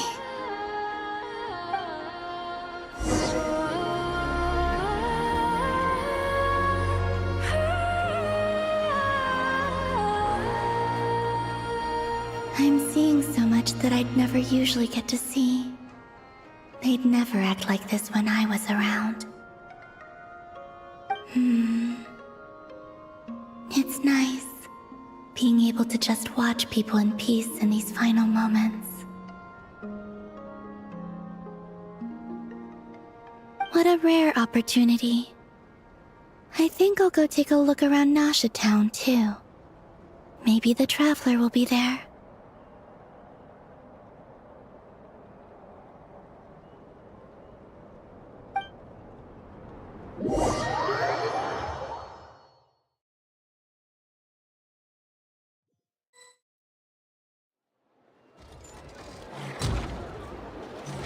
After the War of Funerary Flame, the Moon Goddesses were no longer recognized by Tevat. They lost the whole foundation for their existence. That's why the Moon Goddess's strength is fading. She cannot withstand the world's rejection of her. To be more pedantic about it, the Moon Goddesses did something to offend the heavenly principles, and that's why they were ousted. Something of a recurring theme in Tevat's history. Theoretically, speaking so candidly should put me in their crosshairs too, but they can't tell me what to do. I'll say whatever I want.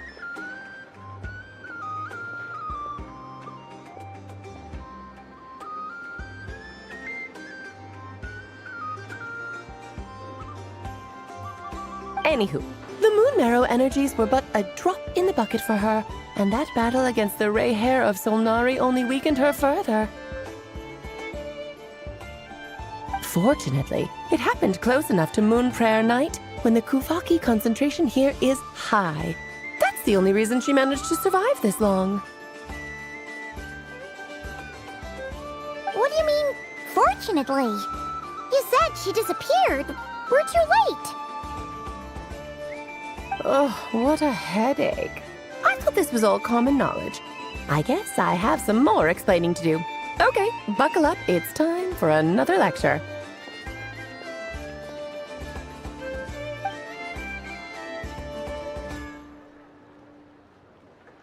Now, I said earlier that the Moon Goddesses lost the foundation for their existence. The reason for that has to do with the natural order. Basically, the rationale for their existence in Tevat was lost. The same logic applies to the present Moon Goddess, too. Consider her existence so far. Her comrades in the Fatui called her Damselette. And she was worshipped as Kutar by the Frost Moon Scions. But these connections have now been severed, whether by her hand or yours. So, the rationale that once sustained her existence is now gone. Wait, we did that to her? Oh, well, strictly speaking, yes. But let's not start pointing fingers, shall we? I'll only end up as the big bad villain, and that's not the kind of final boss I want to be.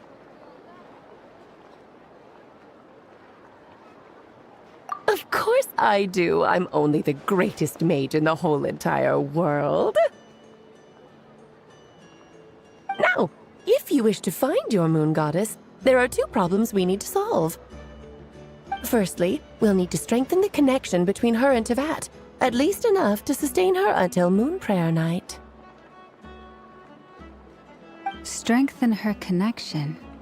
But does that mean I'll have to rally all the Frost Moon faithful behind this? I'm afraid a bygone faith and a former home won't be of any help to her now.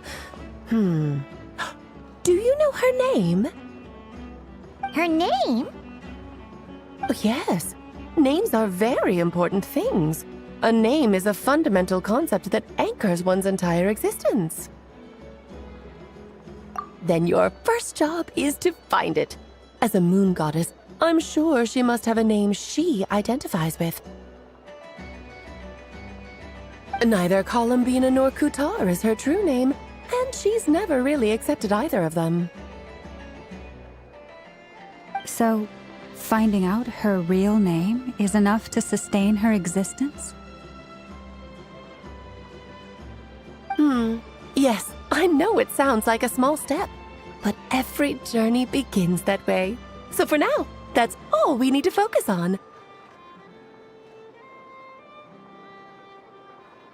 The second problem is with her plan to use the moon marrows to return to the moon. Unfortunately, piercing through the false sky will take an enormous amount of power. Given her current condition, she won't be able to provide anywhere near enough power, even if she recovers her physical form.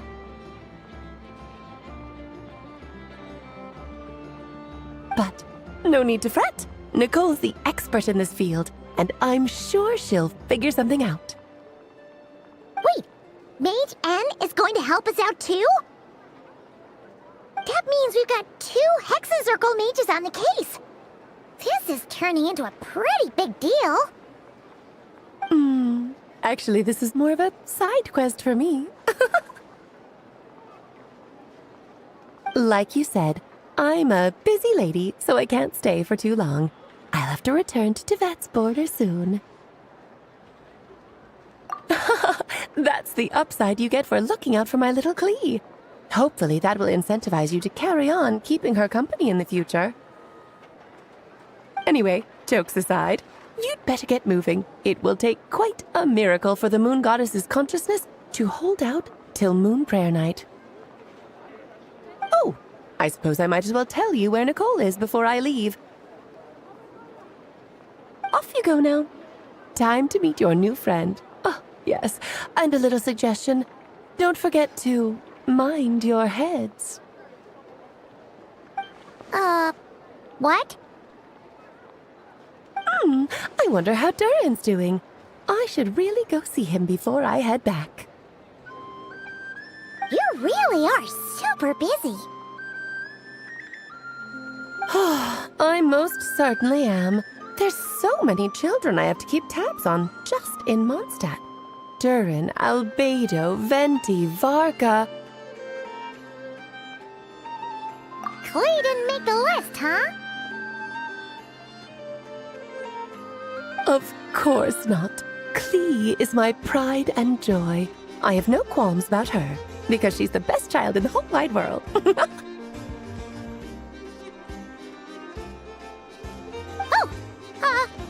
Yep.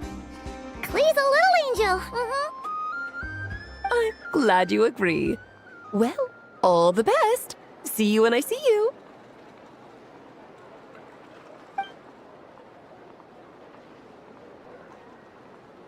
She left in a hurry. Yeah, she didn't pack up her stall. Should we handle it for her? I must say, I'm now very curious about her daughter. Klee, wasn't it? What's she like? That's a long story. Come on, we'll fill you in as we go.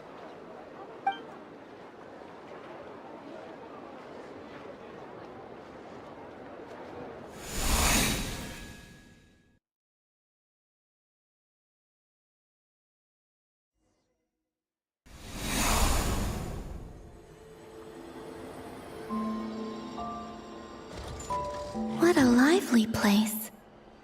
I've never experienced Nasha Town like this before. Hey, you old geezer! Your hammer's rusted through! Who are you calling old geezer? Are they quarreling? I'm looking right at him! You've really gone downhill since giving your daughter free rein in the workshop. Can you even swing a hammer anymore? It shouldn't take you days just to fix a single chair. You might as well use that hammer to massage my back for all the good it's doing.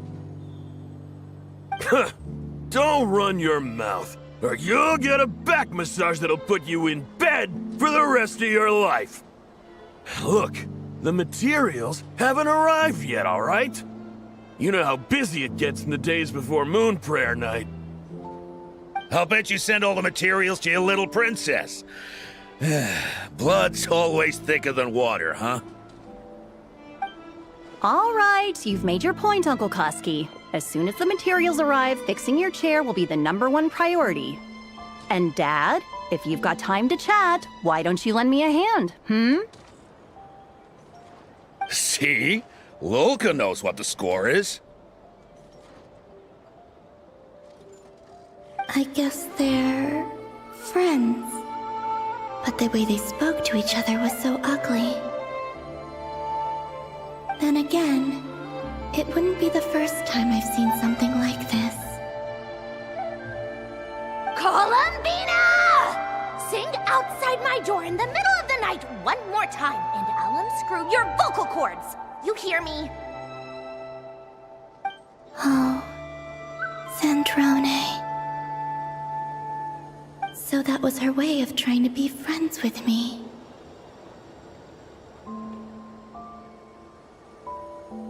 What a pity. I won't get the chance to say any ugly things in reply.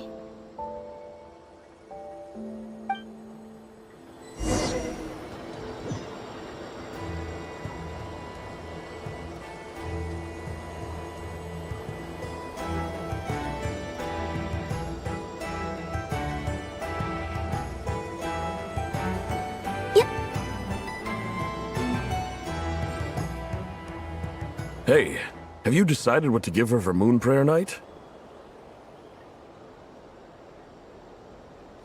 I sure have.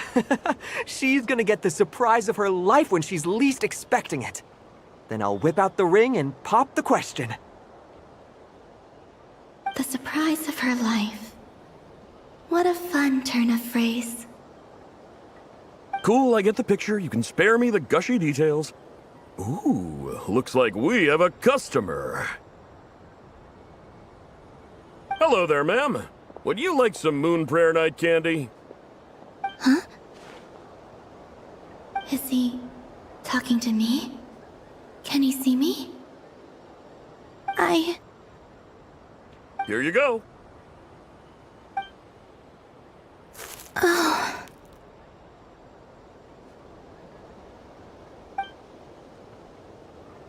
Come back anytime. Right. Now, where were we?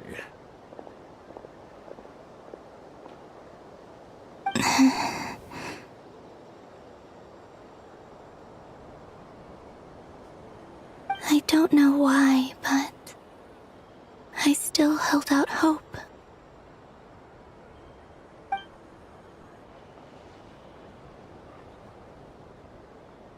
The most important thing right now is to find that mage. This name thing seems super important too, but where do we even start looking? I'd better go pay the Fatui a visit.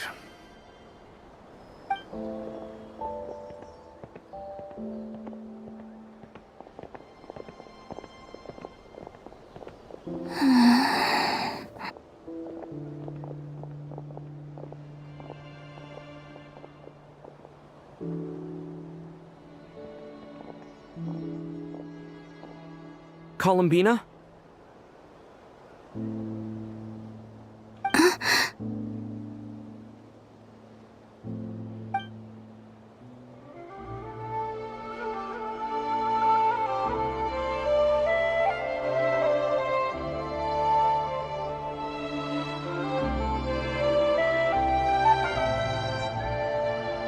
Traveler?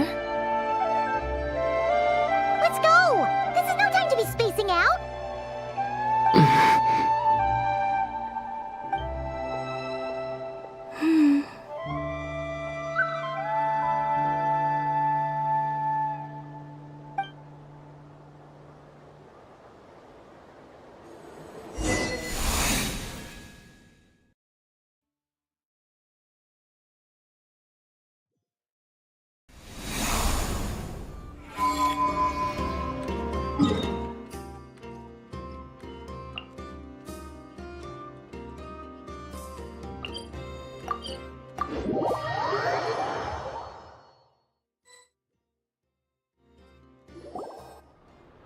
Where are they going?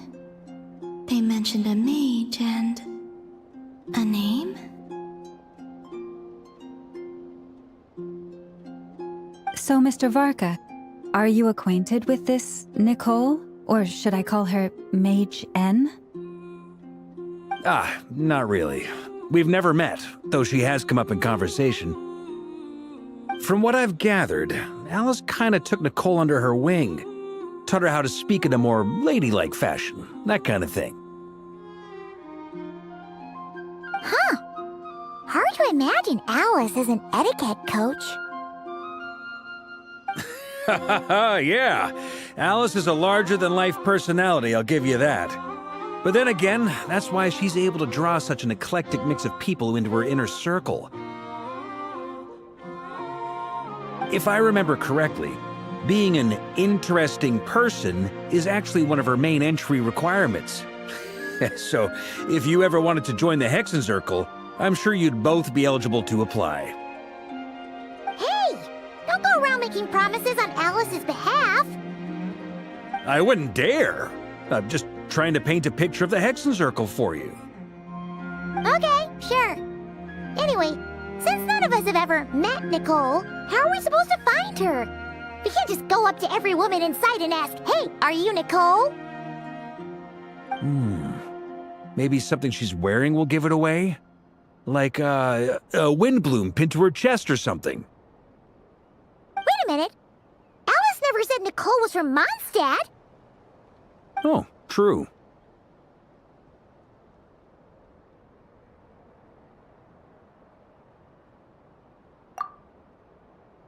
That would be... this young lady, then?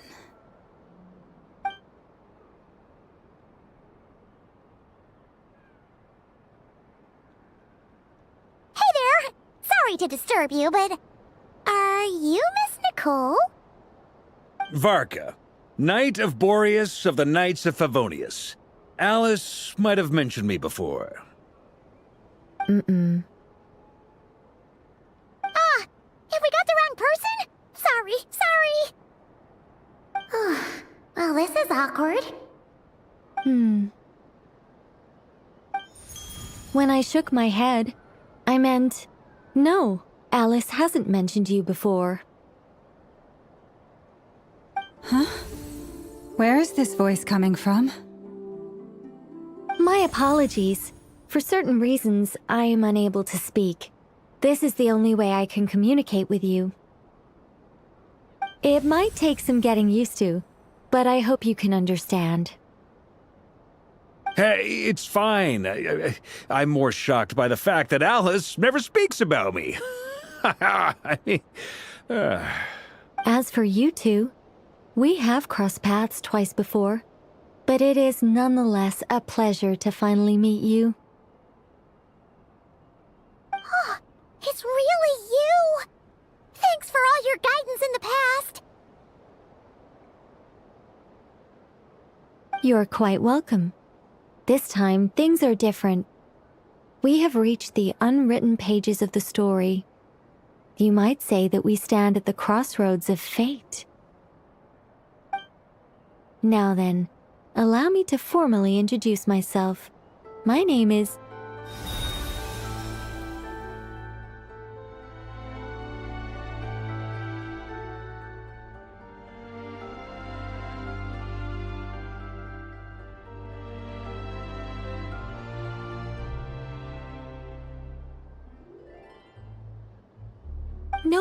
No, stop! Alice! I can't believe it! I had a whole speech prepared. I'd agonized over every single word. She always picks the worst moments to ruin other people's plans. I'm so sorry about that. Alice took the liberty of devising some bespoke self-introduction magic for each member of the Hexenzirkel.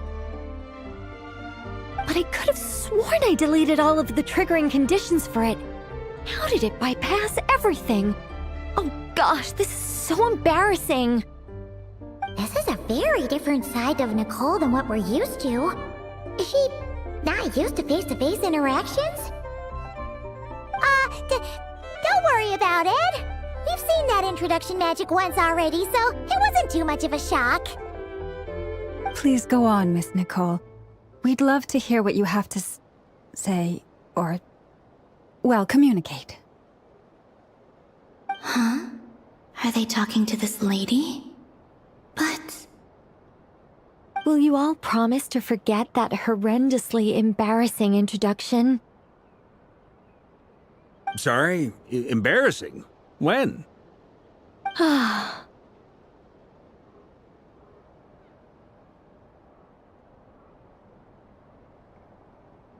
Yes, my name is Nicole, and I am one of a very few angels who have retained both their preferred form and their power. The Traveler and Paimon should be no strangers to this concept. There is another of our kind in Natlan. They call her the Lord of the Night. All right! Paimon remembers her! Yes. Well, I have retained more of my power than she. It's because I don't have a long-term duty to fulfill.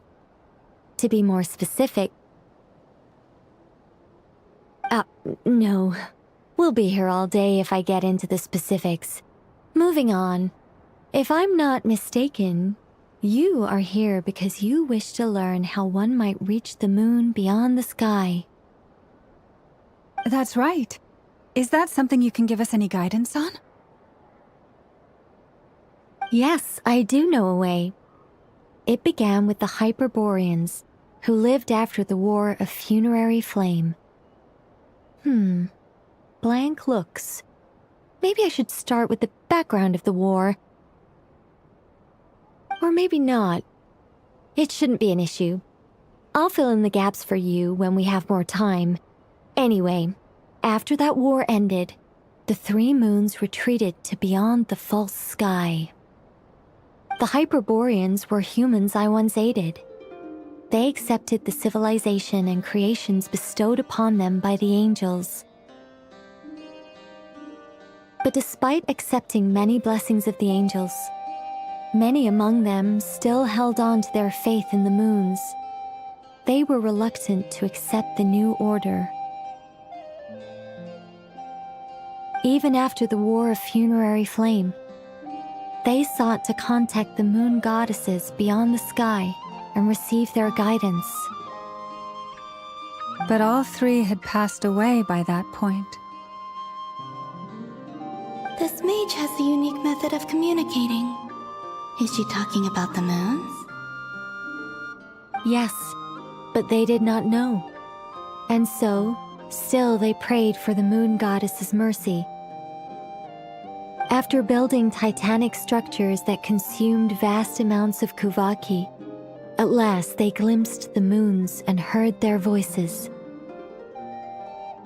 But of course, they were gravely disappointed, for it was then that they realized the three moon goddesses were dead.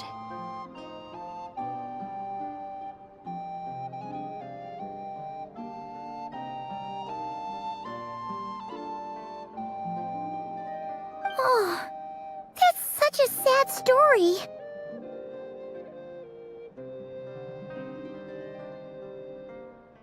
It is. Humanity was in a very sorry state at that time. The angels who had once aided them were gone, and the War of Funerary Flames had left them homeless and destitute.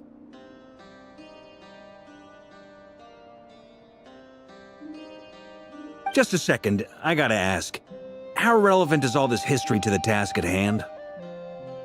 Well, I mean, it's... Okay, it seems we've drifted into irrelevant narrative waters. It's been a while since I've had the chance to speak inside someone's head. As soon as I got started, I lost control and the words just flowed out like a waterfall.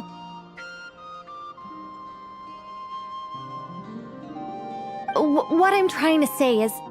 Right, yes, that's it. The relevant part is the ritual created by the Hyperboreans.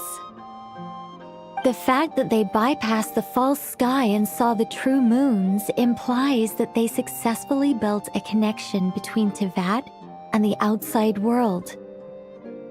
Which means, with enough Kuvaki and a sufficiently stable connection, it should be feasible to send one person over the border.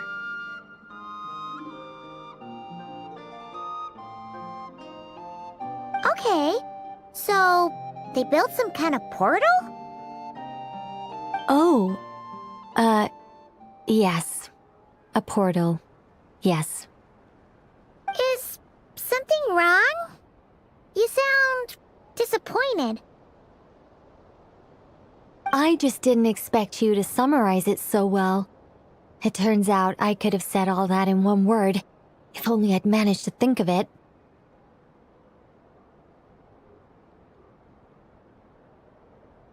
No, please, it's fine.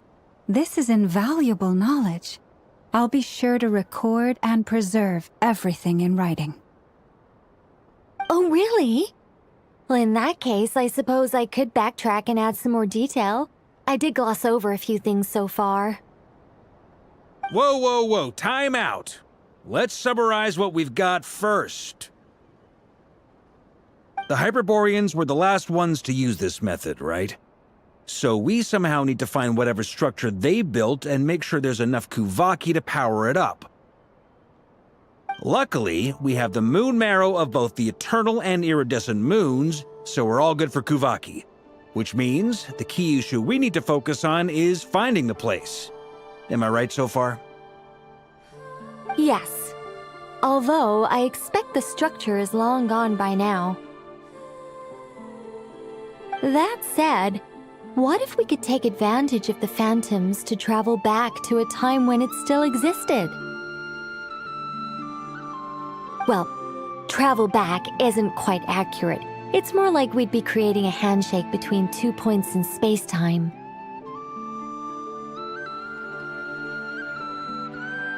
We wouldn't even have to pick a time when it still existed. It could just be a time when it still appeared in phantom form via projection, or we could project our own phantoms, fold them together, and...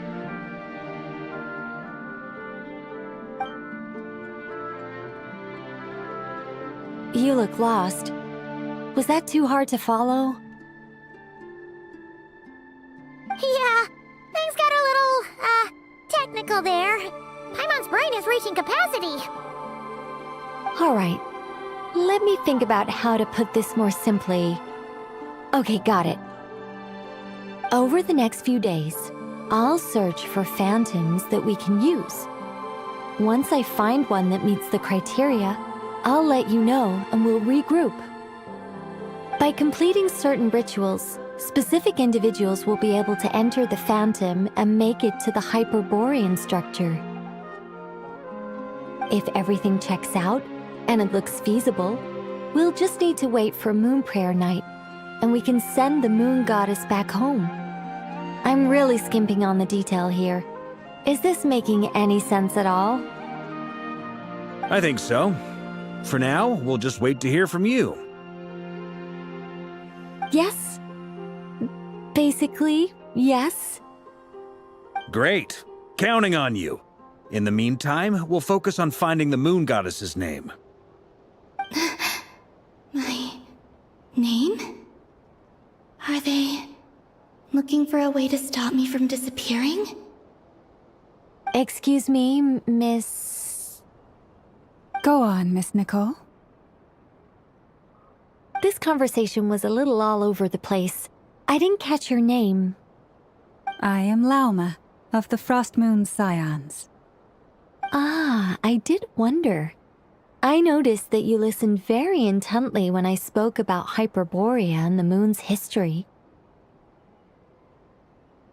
If you'd be interested, I'd love to visit you this evening and go through it again in greater detail. Also, if you were serious about making a record, it would be too risky to simply write down the raw details as is. I would suggest some tweaks.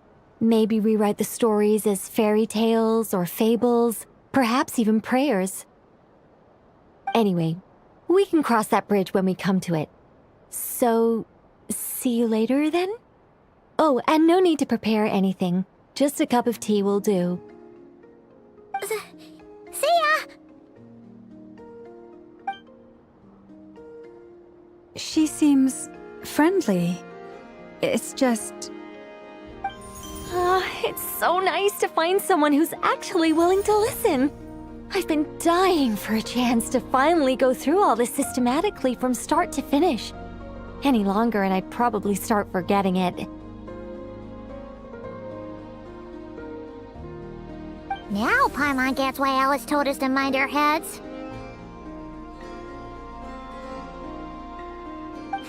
Ha ha ha ha! What did I tell you? A lot of quirky people in Alice's orbit.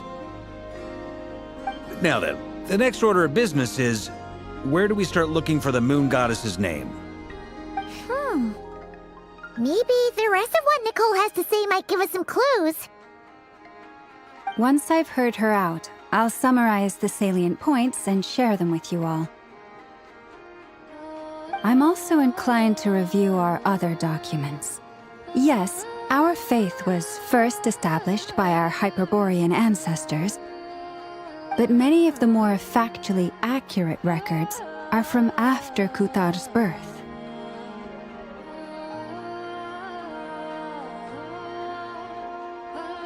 Sounds like we're gonna follow Columbina's journey through Teyvat, huh? In that case, we'll start by heading to the Frostmoon Enclave. Sounds like a plan. Take this with you. I'll see about getting in touch with the Fatui. It'll probably just be Arlecchino and Sandroni again. They're the only ones who would want to help. Thank you, Mr. Varka. Ha ha ha ha! Don't mention it. Honestly, I'm more comfortable dealing with the Fatui than prying into the details of a young lady's childhood. Catch you later. I should follow them, just in case there's some way that I can help.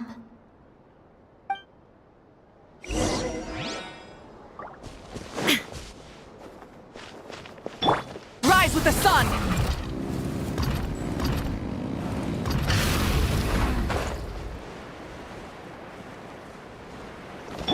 Bring it!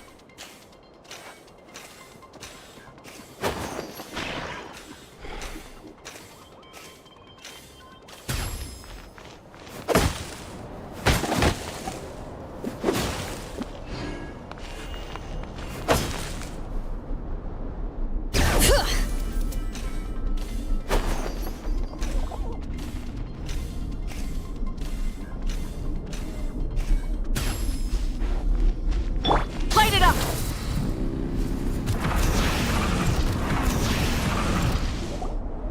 A while ago, I took the time to organize all documents in our possession that pertain to Kutar. What you see here is the material I consider reliable.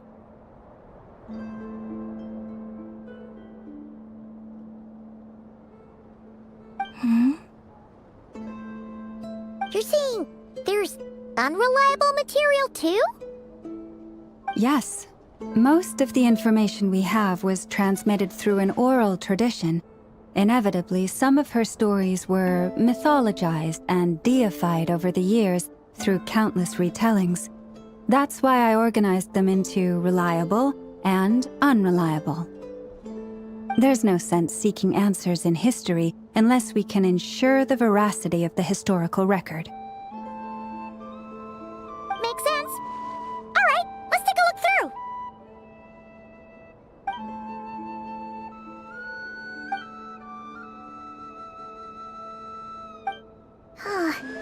Almost all these records refer to Kutar instead of Columbina.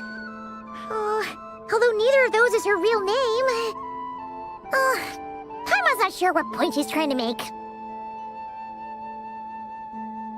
What we can gather from these records is that the Frostmoon Scions worshipped her as a god, placing impossible expectations upon her. I cannot fault them for their earnest faith, but for all their devotion, worshipping her day in, day out changed nothing. I imagine that none of it resonated with Columbina. It wouldn't surprise me if, even back then, she had already begun to reject the name Kutar and everything it represented. Lama speaks the truth. When I heard them call upon Kutar with hope and expectation in their voices, they may as well have been calling upon somebody else.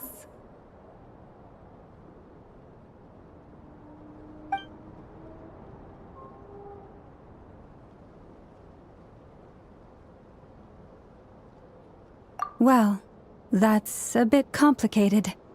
I looked at the level of detail, perceived authenticity, prose style,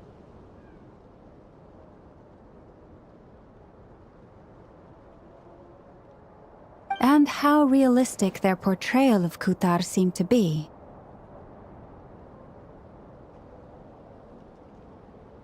Amongst the Frostmoon scions of today, only I know of her existence, and I alone have spoken to her face to face.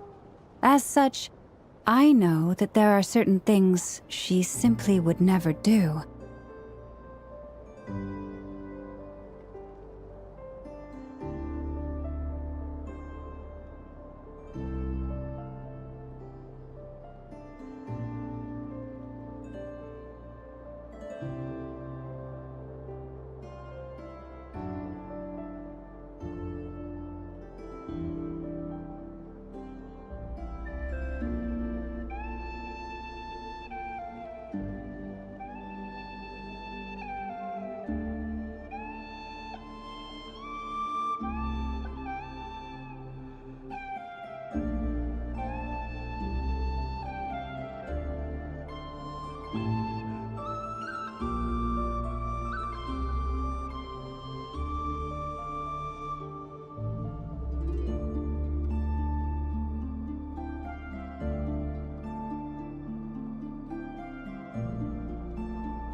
That being said, I have sensed some changes in her lately.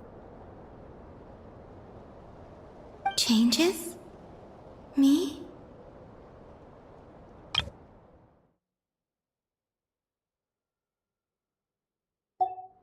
Oh, seems like this is getting us nowhere.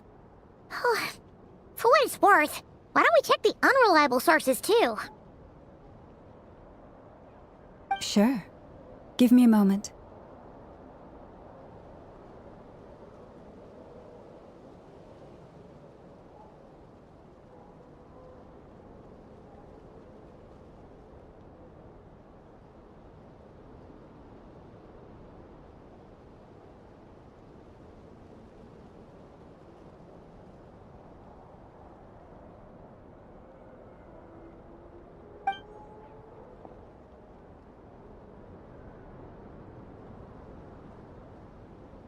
Exerting but a fraction of her divine might, Kutar sheared a great mass from the snow-capped mountain and cast it into the sea, upon whose surface shone the mirror image of the moon.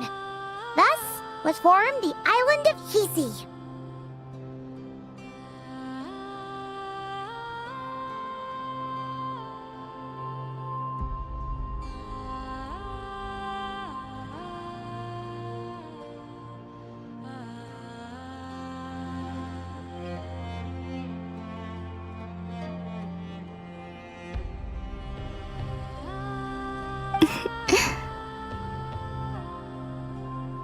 Yeah, right. That doesn't even begin to pass the sniff test. The 3 moons are not but lies through and through. Only one moon has ever shone for us, and Kutar is her name.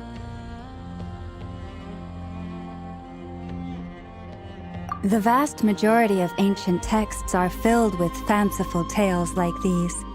I trust you understand my criteria a little better now.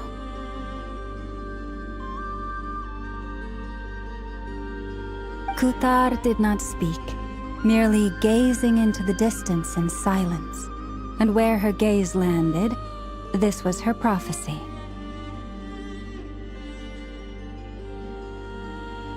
Clearly, whoever wrote this text never even met Kuthar. Otherwise, they'd know that her eyes are always closed. What about you, Traveler? What are you reading? Come on, let Paimon see. The child wished to build a wooden nest with which to shield a fledgling bird from the cold. But being so young and lacking in strength, the child could not snap the branches from the trees. Kuthar was passing by. Upon seeing the child, she summoned forth a Kuhenki, who built a beautiful nest for the child. I remember that.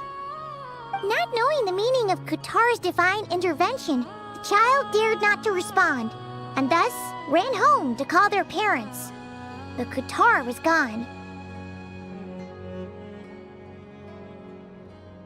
The Moon Chanter declared the event a miracle and took the nest as a relic, placing it on high for all to see.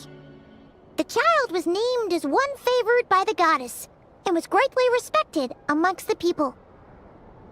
Yet, no further miracles were bestowed, and this matter was forgotten in but a few years. Huh. Any thoughts after reading that? Yeah. Palomina probably just wanted to join the kid in making nests. Ah. I'd originally considered this a fabrication, because Kuthar did not perform any similar actions in subsequent records. But now that I think about it, it does seem like something Columbina would do. It's just that... She didn't know how other people would interpret her actions. She was probably worried about making things difficult for people. And so, she gradually stopped joining in.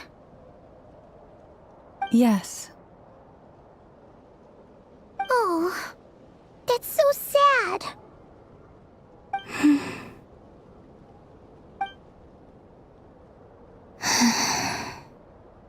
And now, I can make no such gestures of warmth, even if I want to.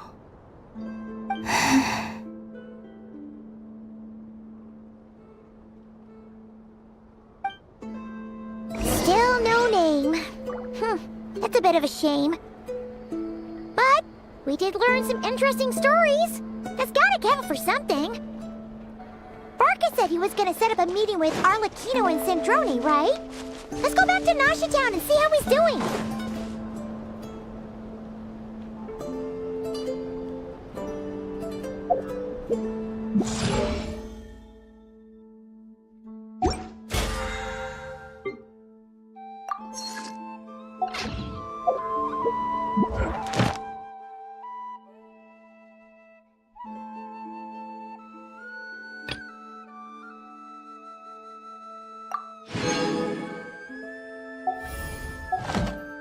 Exploration and try.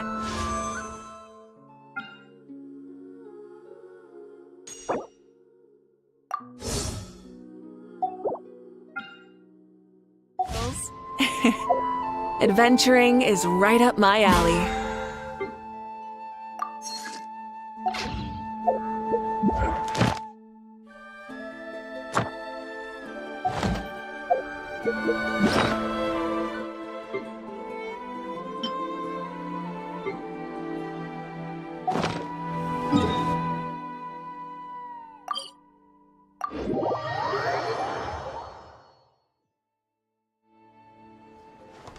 Ad Astra. Thank you for complete.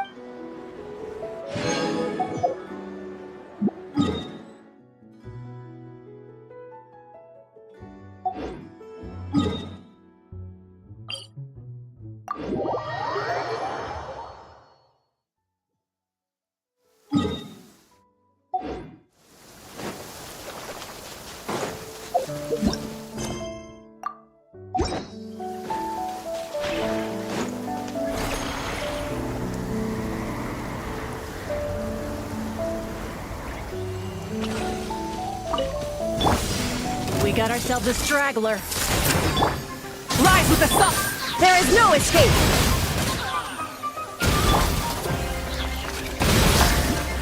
Useful authorized.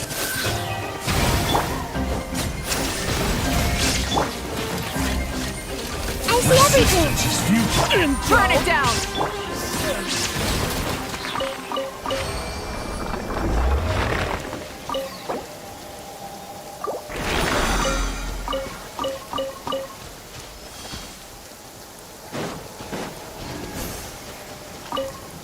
Bring it!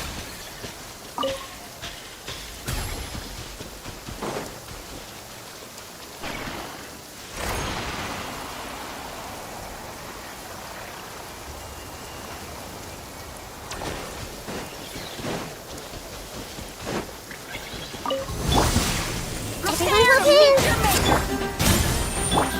Illusion shattered!